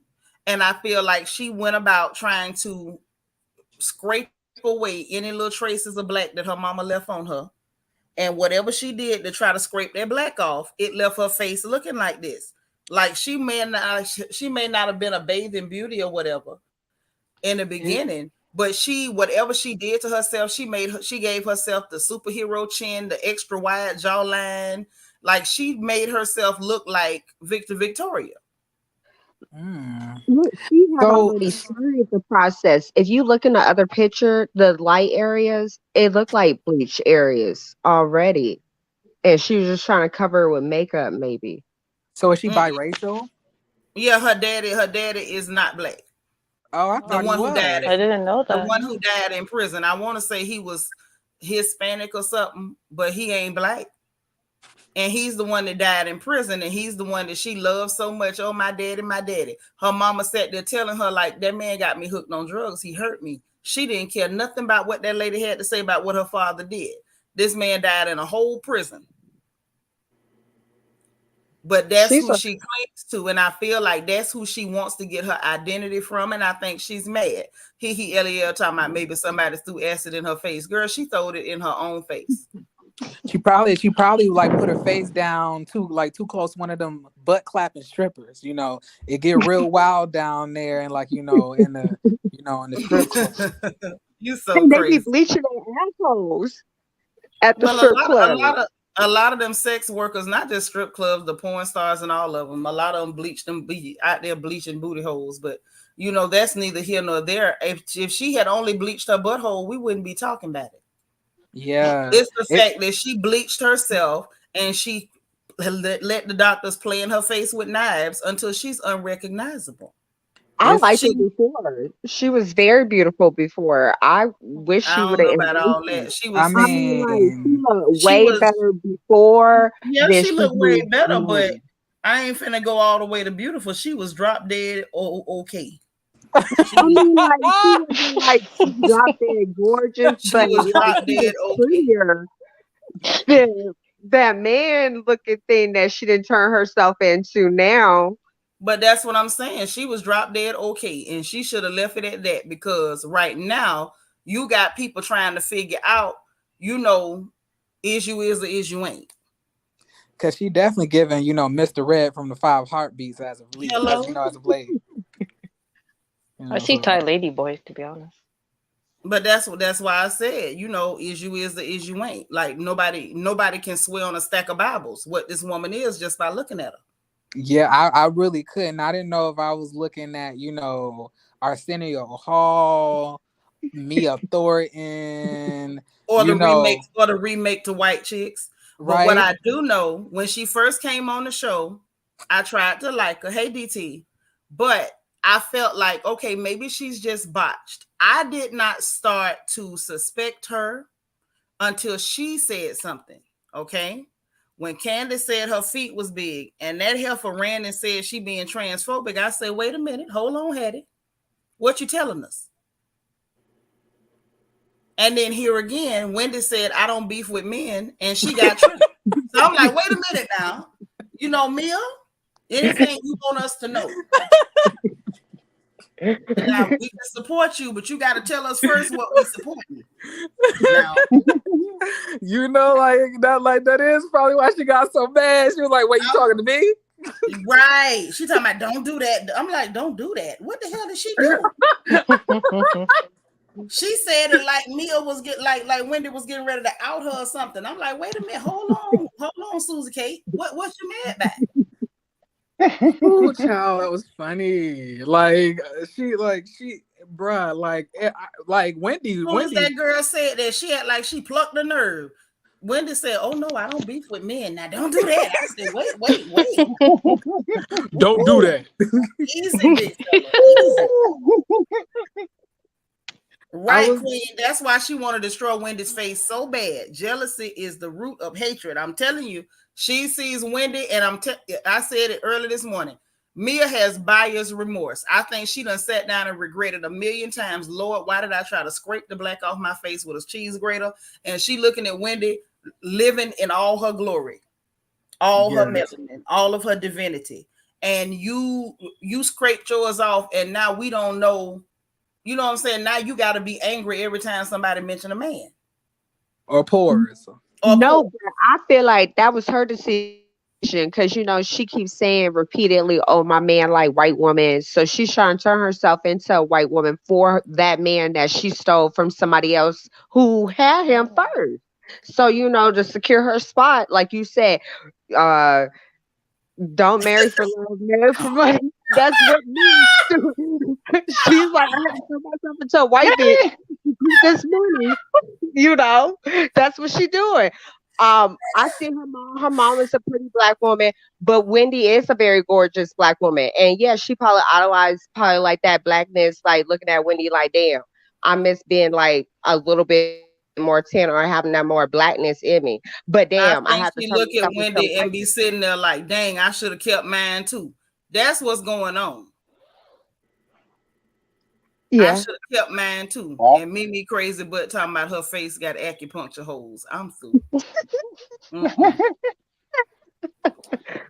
All that, you know what I'm saying, and all that to try to keep a man, and I don't believe in that stealing men stuff. You can't steal a human unless we talking about slave auctions and stuff. She didn't steal him. He was a hoe. Okay. In the words of Trick Daddy, I figure you a hoe, but you can't help it because you don't know it. But he was a hoe. I agree. And her face looks like mini volcanoes that constantly erupt. There are many active volcanoes around the Ring of Fire. That's right. Word to King Kamehameha. So at the end of the day, she made a decision. She made a decision to live with it. Yeah, to put a full lawnmower on her face and lawn and cut them and cut it off and cut all of that off her face. But yeah, but you know what though? But y'all got a point. She did say G liked them clear girls, and she was trying to get crystal clear. Right. Yeah. But she got translucent instead. Right. Mm-hmm. So what we're saying is she's giving us Rachel Dolezal. A reverse Rachel Dolezal. She hit him with that Uno reverse. That reverse. Yeah. Reverse. She hit him with it. Like if anybody Rachel Dolezal is Robyn, definitely. Yeah, Robyn is doing the Rachel Dolezal for sure, and Mia is doing a reverse Rachel. Trans Rachel. The trans Rachel. There you go. I like it. She didn't understand why Wendy stating she don't argue with men. She didn't understand why Wendy stating she don't argue with men. She thought Wendy was referring to her as a man. Illiteracy 101 had to find it. I'm telling you, that's how she responded. She responded like Wendy was like, listen, dude, I'm not fussing with you. I'm gonna get my husband. And Wendy didn't say that, but I would have. I told y'all flat out that thing would have assaulted me, and I'm telling you, she'd have been in a Dade County jail. I would have called 911, and I would have put on my best church lady voice and said, I am being attacked by a large Hispanic gentleman at bar 1. I'm with a straight face. Yes, and then when you describe him, you guys say he's wearing a size 18 shoe. He's about 6'2". He's got really large hands. He's broad shoulders, screaming like Khloe Kardashian hands, and a bulbous Adam's apple. Yeah, because that Adam's apple is appling. It is, and it looks like she has a gun packed in her dress somewhere. Oh, child! Now, y'all. Paige say even Peter said Mia is very sensitive when it comes to her looks. When did Peter say this? Now, hold on. You don't say Peter. We could tell by the amount of time she stays in the meta spa getting facials, but she's going to the wrong place. When you got potholes, you do not go to the meta spa. You go to Lowe's and buy a bag of concrete. Yeah. Yes, when your face looks like a deflated sponge, you don't go and try Oh and my get god. it filled. What you do But is it's you the try truth. and Like I said that before. When you got issues and all y'all talking about dermatologist, she need a contractor. She does not need a dermatologist. You sitting up here with cracks in your driveway and you ain't got the good sense that God gave a net to go buy yourself some concrete. she needs a Right. factory worker. All she need is a bag of Quikrete, a little 40-pound bag. Or that She needs a rubber factory cement. worker. That face is giving us concrete footpath. Right, but it's cracked concrete at this point. She need to fill it in. She needs some resurfacing. If she can't do it, call a contractor. Call a professional. Yeah, landscaper. Yes, call somebody that know how to work on, on pavement. Yeah, gotta get a couple sledgehammers, a couple of a couple of The jackhammer corkscrews. too. Yes. Yeah, absolutely. Get the whole tool belt. You call I a agree, professional. Mimi. I agree. Right. That's the But thing. That's all she got to do. but speaking of insecurities that somebody has, when are we gonna start talking about Peter's knees and how they were knocked? Well, I'm not really studying Peter's knees, But but I do, however, applaud them young girls that be going with Peter, because that's another case of they had to hold still for that. yeah, Now Peter got good skin, and that's about all. And any all these young girls that he be messing with, I applaud them. My hat goes off to you. I don't even want to imagine what that look like naked. child, those knees were giving lean on me. Yes. I couldn't really understand. I was like, is he melting in those jeans? Let me tell you something. Peter knees always been like that, even on Atlanta. Peter stand like he about to shoot a jump shot every day. Every day he looked like he about to shoot a jumper. Oh my god. That's how you have to get, to get in that stance to put it in there now. Peter said, girl, me and her got beef, girl. But her wigs need to be plucked. And I believe in Peter's mind, he's Trina. Child, nah, Peter. I believe that Peter. I believe when Peter looks in the mirror, y'all, Peter see Genuine looking back. Between Peter and Genuine, you got two different type of uncles there. Yeah. Okay. Now you got one of them that's the uncle that used to be fly. He could still get them young girls. He kind of smooth. Peter thinks that we see Genuine when we see him, and he don't know that what we see is the Quaker Oats man. Ain't nobody rushing to, jump in there with that. Yeah. When I look at him, I was like, he gives me, I know you might think he gives me an abolitionist. He gives me more so Frederick Douglass. He gives me, one of those. Did you say abolitionist? Yes, abolitionist. You gotta. I wish you was in this room. I would throw my shoe at you. You said an abolitionist? Yeah. So you think he's sneaking people to the Underground Railroad? Oh yeah. Possibly. I feel like, it wouldn't really surprise me if him and Harriet Tubman was, kindred spirits or, whatever the case may be. Are you insinuating that this man can find the North Star blindfolded? Is that what you insinuating? Yes, his beard leads him in the way. You know what I'm saying? Yes. That's why I glow like that. Does SD go in the corner now? If I were you, I would say yes. Speak, Lord. Speak to me. But yeah, Peter always, ever since I've ever seen Peter, he looked like he ready to shoot a jump shot at any time. Like I wouldn't get in a game of horse with him. I'm gonna just say that. You might, but I wouldn't. Can you imagine how did Peter pull Cynthia Bailey? Easy, because Cynthia is real easy to catch. Cynthia real easy to catch. She was just with Mike Hill of all people. She got a baby from Leon. One of the zestiest men to ever walk God's green earth. Look But he at And let's fine. not forget. But he fine though, you know. is he I mean, though? he got Nia Long Is too. he really? Yeah. Well, Leon used to be fine. Now he's looking a little bit, evaporated.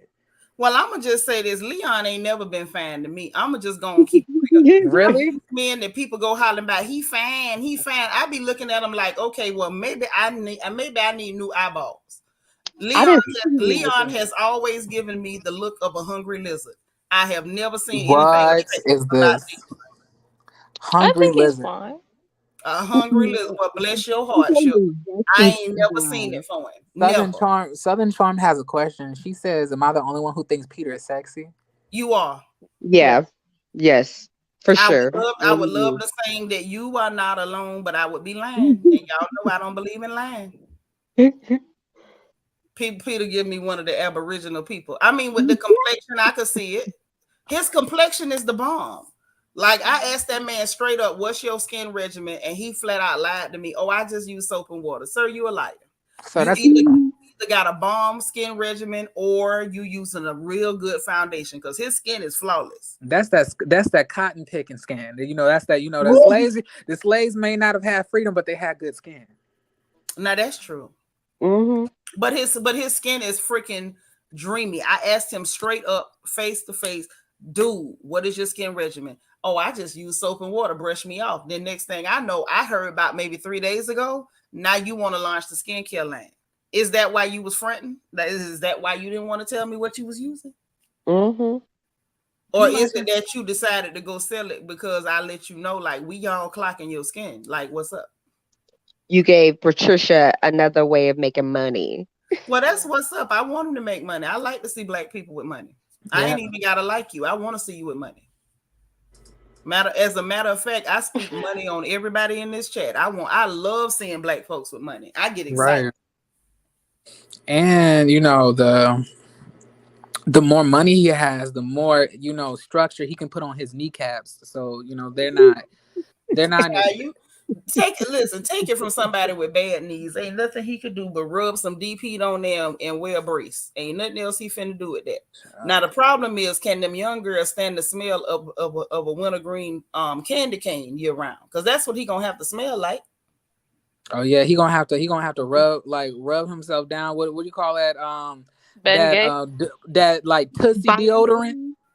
Oh yeah, the Lumi.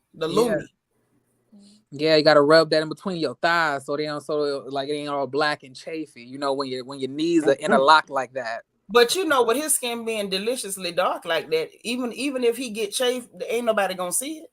Oh yeah, he got camouflage. Now, if you want to talk about chafing in black thighs, Sharice running around telling people her coochie sweat and she ain't got on no drawers.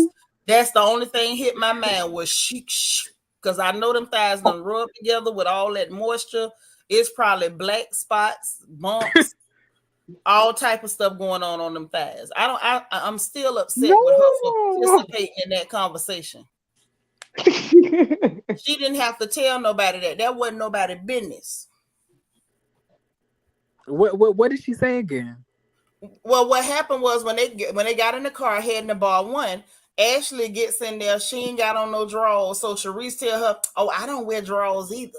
And then they both talking about they coochie be sweating. Nobody wants to hear that. And then coming up next week, I saw the preview. Candace talking about her coochie sweating. Like, why are y'all on here talking about coochie sweat? What is the problem? Do y'all have a sponsorship with Lumi? Like, why are you help us not using talc powder? Not talc, but because talc will give you cancer. But why you not using cornstarch or Gold Bond or something? Like, why do we need to know about your cat sweat? Are they using like some Summer's Eve? Use something. Use the Holy Ghost. Use blessed oil. Use prayer cloths. Why are you telling us about your sweaty cat? Yeah. That was the most odious, offensive conversation I have heard in a very long time from women. Oh yes. I was severely offended. Like, y'all really this is what we doing, sisters? Like, is it really that serious that people feel like black women sometimes can be a little too dignified and they need us to be dirty and y'all jumped on it? Like, what exactly. Now every single time, Sharice, when you walk into a room and they say they smell armpit, they're gonna be thinking that is you. That smell ain't no armpit. Every time they smell something that smell like dumpster juice and sour onions, they gonna think it's her. Sour onions. Ooh, That's child. horrible. Expired tomatoes. Yeah, but it's just it was so vile. So vile. He That's a say Ashley virus. not wearing drawers makes sense because she got to air out them lost souls, Michael done. But Sharice, why is your ham unwrapped? Nobody asked. Nobody asked her to be on the show either. We want her gone just like her ex-husband. Oh, Bianca say, honey, they bet not walk across nobody and send they sweaty pass by air to nobody knows. I would not have rode on that bus with her. First of all, you'd have got on there and I caught a whiff of hot garbage. Oh, we'd have been fighting. They'd have been talking about me next. I'm not in the habit or the business of smelling people's behind. And I'm we fumigating with we it. was in here maybe last year or something. We was talking about that whole mess with Kaya constantly talking about Lord Queen say deodorant is $3. Respect yourself. I know that's right. You better say it. But we're talking about the fact like that Kaya won't let it go and keep talking about Trina pocketbook and calling us sour puss and stuff like that. And we had discussed the fact that the rumor around town down there is not that the girl just always be stank. They just say her stand-up win stank. Her what? Stand-up win? That's what I heard. You mean the kickback after she gets up?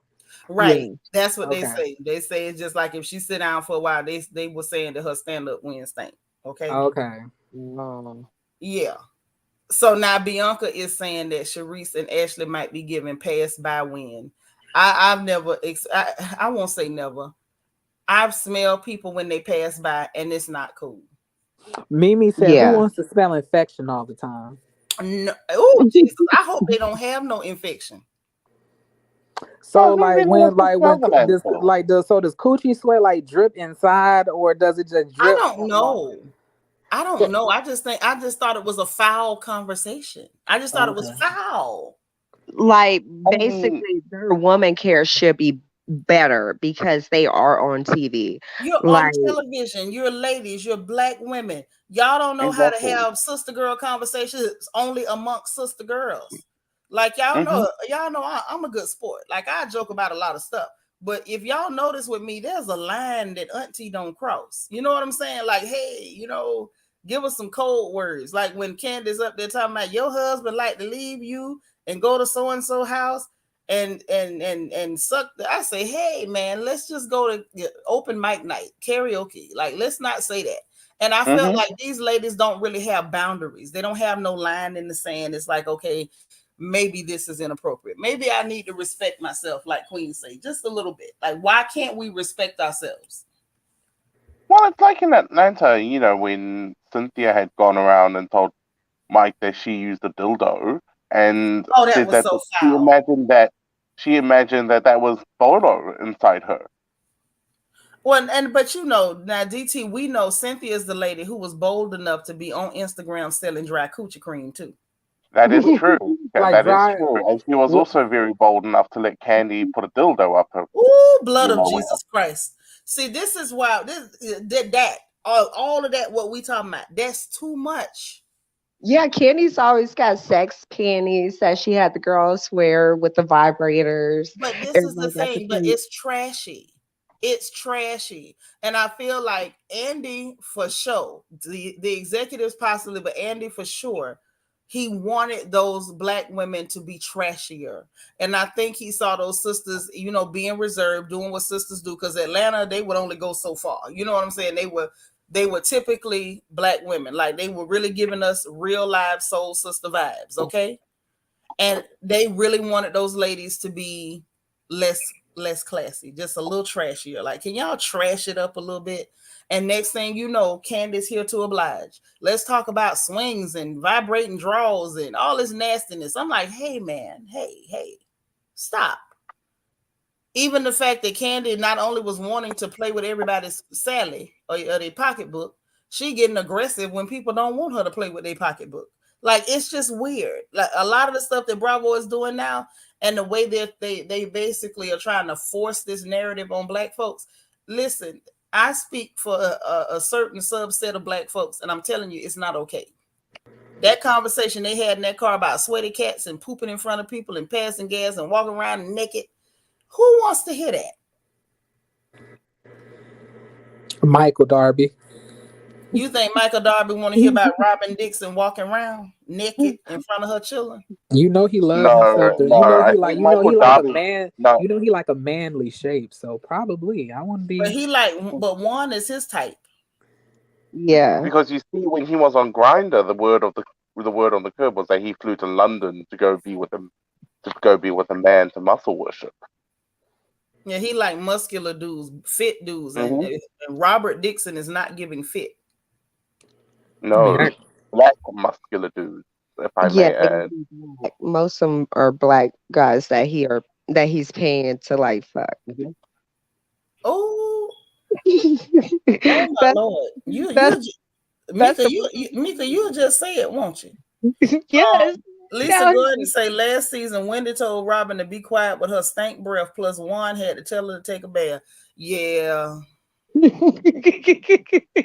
yeah, like he was saying that, like he said he walked in the room and it smelled like alley cat. Like he didn't know what he had walked into. Cats the musical, huh? Yeah. Mimi say if she gets up and you can see the bacterial infection with legs walking behind her, don't sit in their seat. Oh my. And you're correct. Candy does she don't look sexual or attractive, and I don't know. That's what makes me feel like they told you to do this, and you don't have morals, so you'll do it for them. Because I don't believe that's really authentically who she is. She comes off very auntie-ish and not in the cool way. I Mhm. don't find her attractive either. I mean, but she doesn't even seem like she's somebody that's that comfortable, being Clearing her throat. openly, sexually liberated. I think that's the nice way to say it. She doesn't come off like that's her natural vibe, is what I'm saying. It seems forced. Even her getting so aggressive with these ladies, like Kenya was like, I wasn't comfortable. And you was in that movie Twa, and you told a sex story. It's like, madam, calm down. Exactly. Relax. Why are you aggressively, debating this issue? Like the girl just said she wasn't comfortable. Y'all know I don't never defend Kenya, but I was like, hey, leave Kenya alone. Right. Mhm. In that moment, I Yeah, was scared for Kenya. yeah, Kenya, she does not like to participate in Candy's whatever she got going on with her like vibrators or anything. Like she'll make that very high stance about it. Like, but you Like, hang don't out want to and do that. joke with her. So which is it? Like you don't like it, but you joke with her about it. Like But it's okay to tell a joke. Like, I think women should be allowed to tell jokes without people aggressively trying to snatch their panties. Like, I can tell a joke with you without you reaching for my crotch. yeah, like no, I'm not saying like do what Trump said during his campaign, grab him by the pussy, but no, Oh my. Oh my god. Make me no, gag. Oh, my but I'm goodness. just Mika, you saying, some Oh. kind of Richard Pryor. no. You could tell us we cool. Mika just said, won't she? Just grab him by the meow. Yeah. Mhm. But no, like I feel like Candy, first off, I think this is gonna be her last season because like what else she gotta talk about? There's But what nothing else. else she gonna do? Candy like to keep money rolling in. That's one thing about her. She loves a check. So I don't see Candy going nowhere. Bravo would have to chase her off with a pitchfork and a torch. She's not No, leaving. I think during the She candy like, Carlos King well, podcast, I think one of the producers came on, like a white producer, like one of the head producers. And I forgot when the podcast came out, but I think they were saying like they wanted to do like a shake up of the cast. Yeah, And I but think Candy been here boring us for all these years. She has bored us year after year, and she is consistent. and she's been right there. And I feel like if they try to move Candy, she's gonna go full effing white. Maybe it's me, but I think that Candy's has been really good. I feel like Candy. I've enjoyed Candy. Candy had some of the best moments on the show for me. Like her go when she You like, do hold on, when you Candy. like, But you wait, like, when you like grits with no butter, don't you? no, I love grits with butter, cheese, salt, you know. But I'm saying that, like, to me, I feel that Candy represent, because in my opinion, I look at a show like this, I feel like everybody has a specific, you know, part that they're supposed to play. Everybody can't be like, you know, a type A personality. You have to have type B people, or else it'll just be way too explosive, you know, or like it'll just wouldn't work. You know what I'm saying? So I feel like you have. So basically, you're saying that we need her brand of boredom. I don't think that she's boring though. I feel that she rises to the occasion when she's tried, but people don't try her like that.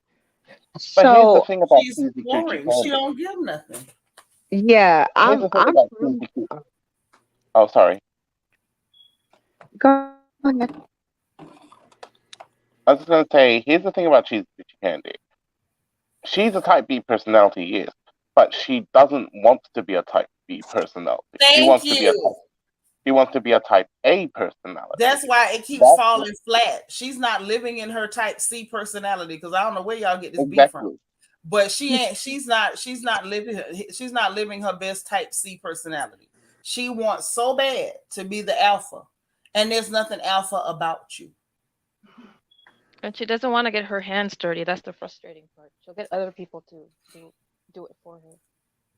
But her And hands are you know already what? And dirty. that's the other part. The fact that she thinks that it's got to be stunts and dirty work in order to command attention. You don't need stunts and dirty work when you're really that girl. And then the fact that you feel like you need stunts and dirty work, and then you can't even do them yourself. Now, that's one thing I'm gonna give that Kenya. Now, that hooker might be, her skin might be lotion resistant. She might have contact lenses from 1987. But one thing about that heifer, even though she ain't gonna never be that girl, when she wants to do stunts and dirty work, she does it herself. She does it herself. That's why I said this mess that Mia pulled, if she had called Kenya first, Kenya could have told her how to do it. Mm-hmm. Because when Kenya go attacking people for no reason just because she can't measure up, she has never devolved to the point of attacking physically. She ain't gonna do it. Yeah, she'll twirl off and start screaming stuff that don't have nothing to do with the conversation, but she ain't gonna just physically throw a purse at nobody's head. Exactly. Yeah. That's the thing about Kennedy crustacean more. She's calculated. She knows how to calculate. Words. Whereas Mia Bird Humperdinck doesn't know how to calculate properly.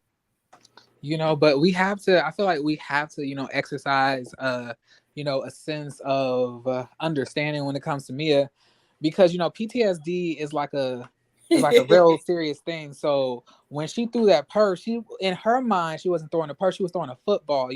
She used to have real intense days. I'm not fooling with you. She used to have real intense days on the NFL with Deion Sanders, so. I ain't fooling with you. I ain't fooling with you.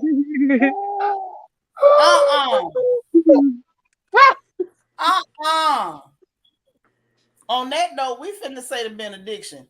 I gotta get back to this stove. I was supposed to take an hour break. I've been kind of still doing my thing, but I'm finna get back to this stove. Megatron, you crazy. But make sure you come back. This fool said, throwing a football. Megatron. Come back more often. 5. Listen, yeah, and that's funny. why I love Florida folks on the porch. This is why. I love it. Well, listen, y'all, on the real, I gotta still cook 2 turkeys, a slab of ribs. I gotta finish my macaroni. I still gotta make that cornbread dressing 2 different kinds. I got to finish my rice. I got potato pies to fix, crushed pineapple cakes to fix. So I got to get back in here and finish up these greens, make sure these turkey wings is cooking down right. And I still got to fix my oxtails. So I got to let y'all go. Can I ask you one more question, though? Yes, darling. okay, I'm making mac and cheese too, but I just don't know when would be the right time to cook it. Because Okay, let me tell you what to do. Okay, what time y'all gonna eat tomorrow? I think we'll probably eat around like 1 or 2. Okay, so this is what you do. Okay, boil your noodles tonight. Get that out the way. Okay, that way all you got to do tomorrow is put your eggs, butter, milk, cheese, and stuff in there, and don't put it in the oven until like around 10 o'clock. That way you can let your tater pies and your macaroni and cheese finish up right when it's time to eat. That way you ain't got to worry about cooling it down, putting it in the refrigerator, heating it back up. You see what I'm saying? Yeah. Don't put it in the oven until about 10 o'clock if y'all gonna eat it 1 or even maybe 9:30. But the noodles being like cooked the day before, it don't like it does it taste the same as fresh? It tastes the same. It don't do nothing. I'm a veteran in the kitchen, baby. Okay. I got a Purple Heart in that kitchen. I'm telling you. Do it the day before. Okay. Or like late the night. Okay. Ooh. Cause see, I like to cook overnight. See, if you get most of your, you know what I'm saying, your heavy work done overnight, when you get up tomorrow, it ain't no joke. You know what I'm saying? It's in and out. It's in and out. The last thing I do is to go ahead and put my tater pies and my cakes in. That's the last thing to go. Macaroni right before the cakes and the pies. So after you like boil the macaroni, are you like putting it in like water to keep it moisturized? Like how does that work? No. Don't put it back in the water, because see, here's the thing. When you cook your macaroni noodles, right? Once you drain them with your colander, rinse them again with cold water so they'll stop cooking.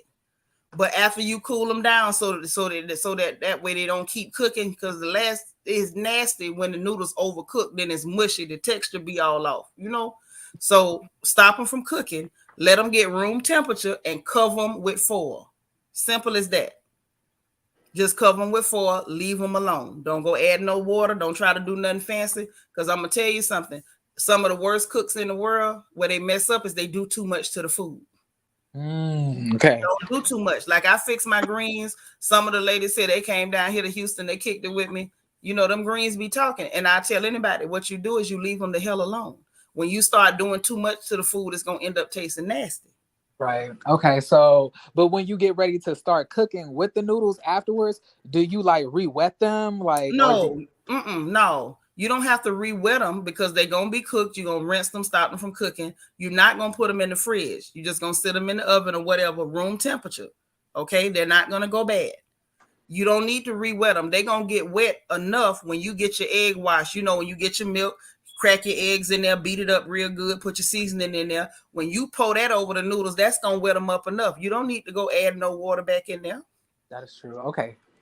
And then you're going to put your cheese through there like that. And then you're going to, put and make sure you put enough cheese too, so people don't be talking about you. Look, I'm a little nervous because this is like I'm cooking for my boyfriend, so I'm up here trying to make sure that like I'm a good cook, but like eat pork? You eat pork, baby? Not anymore. It's listen, because I was finna give you some free game. I was gonna tell you, fry some bacon and get that bacon fat and run you a little bacon fat through that macaroni and cheese. I'm just saying, for anybody who happen to be listening. Do you boil your noodles in water, or do you boil it in chicken broth? I boil them in water. I don't do all that extra. Regular water with a pinch of salt in it. I boil mine in chicken broth with water with a pinch of salt. Just a regular old water, pinch of salt. Okay, I'm done asking questions. I know you got to go. We both got to go. No, you all right. Listen, let me tell you something. Anybody that got a question, I'd rather you ask than to go in there and mess up groceries. Food is too high for y'all to be in there messing up groceries. I bought for Thanksgiving, spent over $400 on food.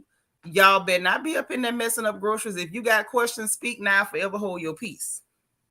For those that don't eat pork, does the smoked turkey or turkey bacon come close to the same thing? I have never put a piece of turkey bacon in my mouth in my entire life. I could never tell you. I don't eat that stuff. Bacon is bacon. When I want turkey, I use smoked turkey and put it in my collards with my smoked pork, or in my snap beans, or maybe in some cabbage. Just depends. But I don't. If I'm eating bacon, it's coming off that hog. Me Seanitra, are and you Porch going live cook tonight on it Twitch? out. Huh? Are you going live tonight on Twitch? I don't. You know what? I did that last year when I was cooking. I might go on Twitch tonight and play some music while I'm cooking late night. On the night shift. I might. Okay, Paige say she could tell you about the turkey bacon. Paige said, no, do not use turkey bacon, especially in place of bacon for any soul food dish. Okay, because I've never done that. Like I don't fix healthy food. I don't fix low fat food. It's the reason why my booty is 60 inches. I earned it, and it wasn't McDonald's. Everything I cook is fattening. 60 inches, my God. I know. Pray for me. Pray for me. Whew. That's why my back hurt. Pray for me. Mm-hmm. But yeah, that's what you do with that macaroni. Yeah, you laughing? I'm dead serious. I ain't shame. I need to pull some of this weight off, but it is what it is. It's there now. What am I gonna do? I guess the more the merrier, right? Ain't too much out. That's what That's what Mister say. But it's a little different when you gotta sleep with and you can't sleep on your back because it'll hurt you. Stephanie say, what are the best cheeses for macaroni? Now for me, if I'm just keeping it basic and getting a real good macaroni and cheese, no frills, I'll do mild cheddar and sharp cheddar. Period. Now, if I want to be a little more fancy, I might do mild sharp and then I might add Colby. Add a little Colby. Okay. The most important thing is to make sure that you get your egg wash right. Use enough eggs, use enough milk, and make sure that you season your egg wash. Do not make that egg wash with egg and milk and don't put no seasoning and think you just going to sprinkle some seasoning in later. It's not going to work. The seasoning is not going to distribute properly. Put it in the egg. When as soon as you mix the eggs and the milk, put your seasoning in there. And then the next thing that's very important is to make sure you use enough butter. Cut that butter in the pats and mix it in there. Don't melt it first. It's going to melt in the oven. Those are the most important things. But yeah, usually sharp and mild cheddar. But if I want to, be a little nasty, put a little Colby in there too. Just so you know. How do you add eggs? Okay, what you do, like if you got a long pan, Steffi, get you about maybe 6 eggs, 5 to 6 eggs, okay? You're going to beat them up real good. Beat them. Add your seasoning to them. Your salt, your garlic, your onion powder, your black pepper. Add all your seasoning, everything you want to use. And then you're going to add your milk to it and mix that in. That's an egg wash. And once you add in your milk, not too much, not too little. I'm one of them cooks. I don't have measurements. I can eyeball work, okay? Pour that over your noodles, mix that into your noodles first, and then you're going to add your butter and then your cheese. Be nice, say no Dr. Miami for you. No, Dr. Miami can't do nothing for me. Yeah, that's what I told her what to do. You got to beat your eggs and season them first and then add your milk. Say it's macaroni and cheese only good when you use these 2 cheeses, Gruyere and child. I don't need all that. All that extra. Doing all that stuff and then your husband creeping next door. What you doing that for? Chirping cheddar and mild. That's it. Thank you. Sharp and mild, and on a good day, some Colby. Say this is unconventional, but if you like me and enjoy a smoky flavor, add a little Gouda. You might be able to do that. I've seen people do Gouda, a little bit of Gouda, but Gouda is overpowering. It's overpowering. Mr. James say, yep, buying that macaroni with eggs. I hate loose macaroni and cheese. I like when you got to cut it. Yes, you got to cut it and put some scrimp in it. And I always like the corner of the pan too. I don't know why I like the corners, but I like the corners.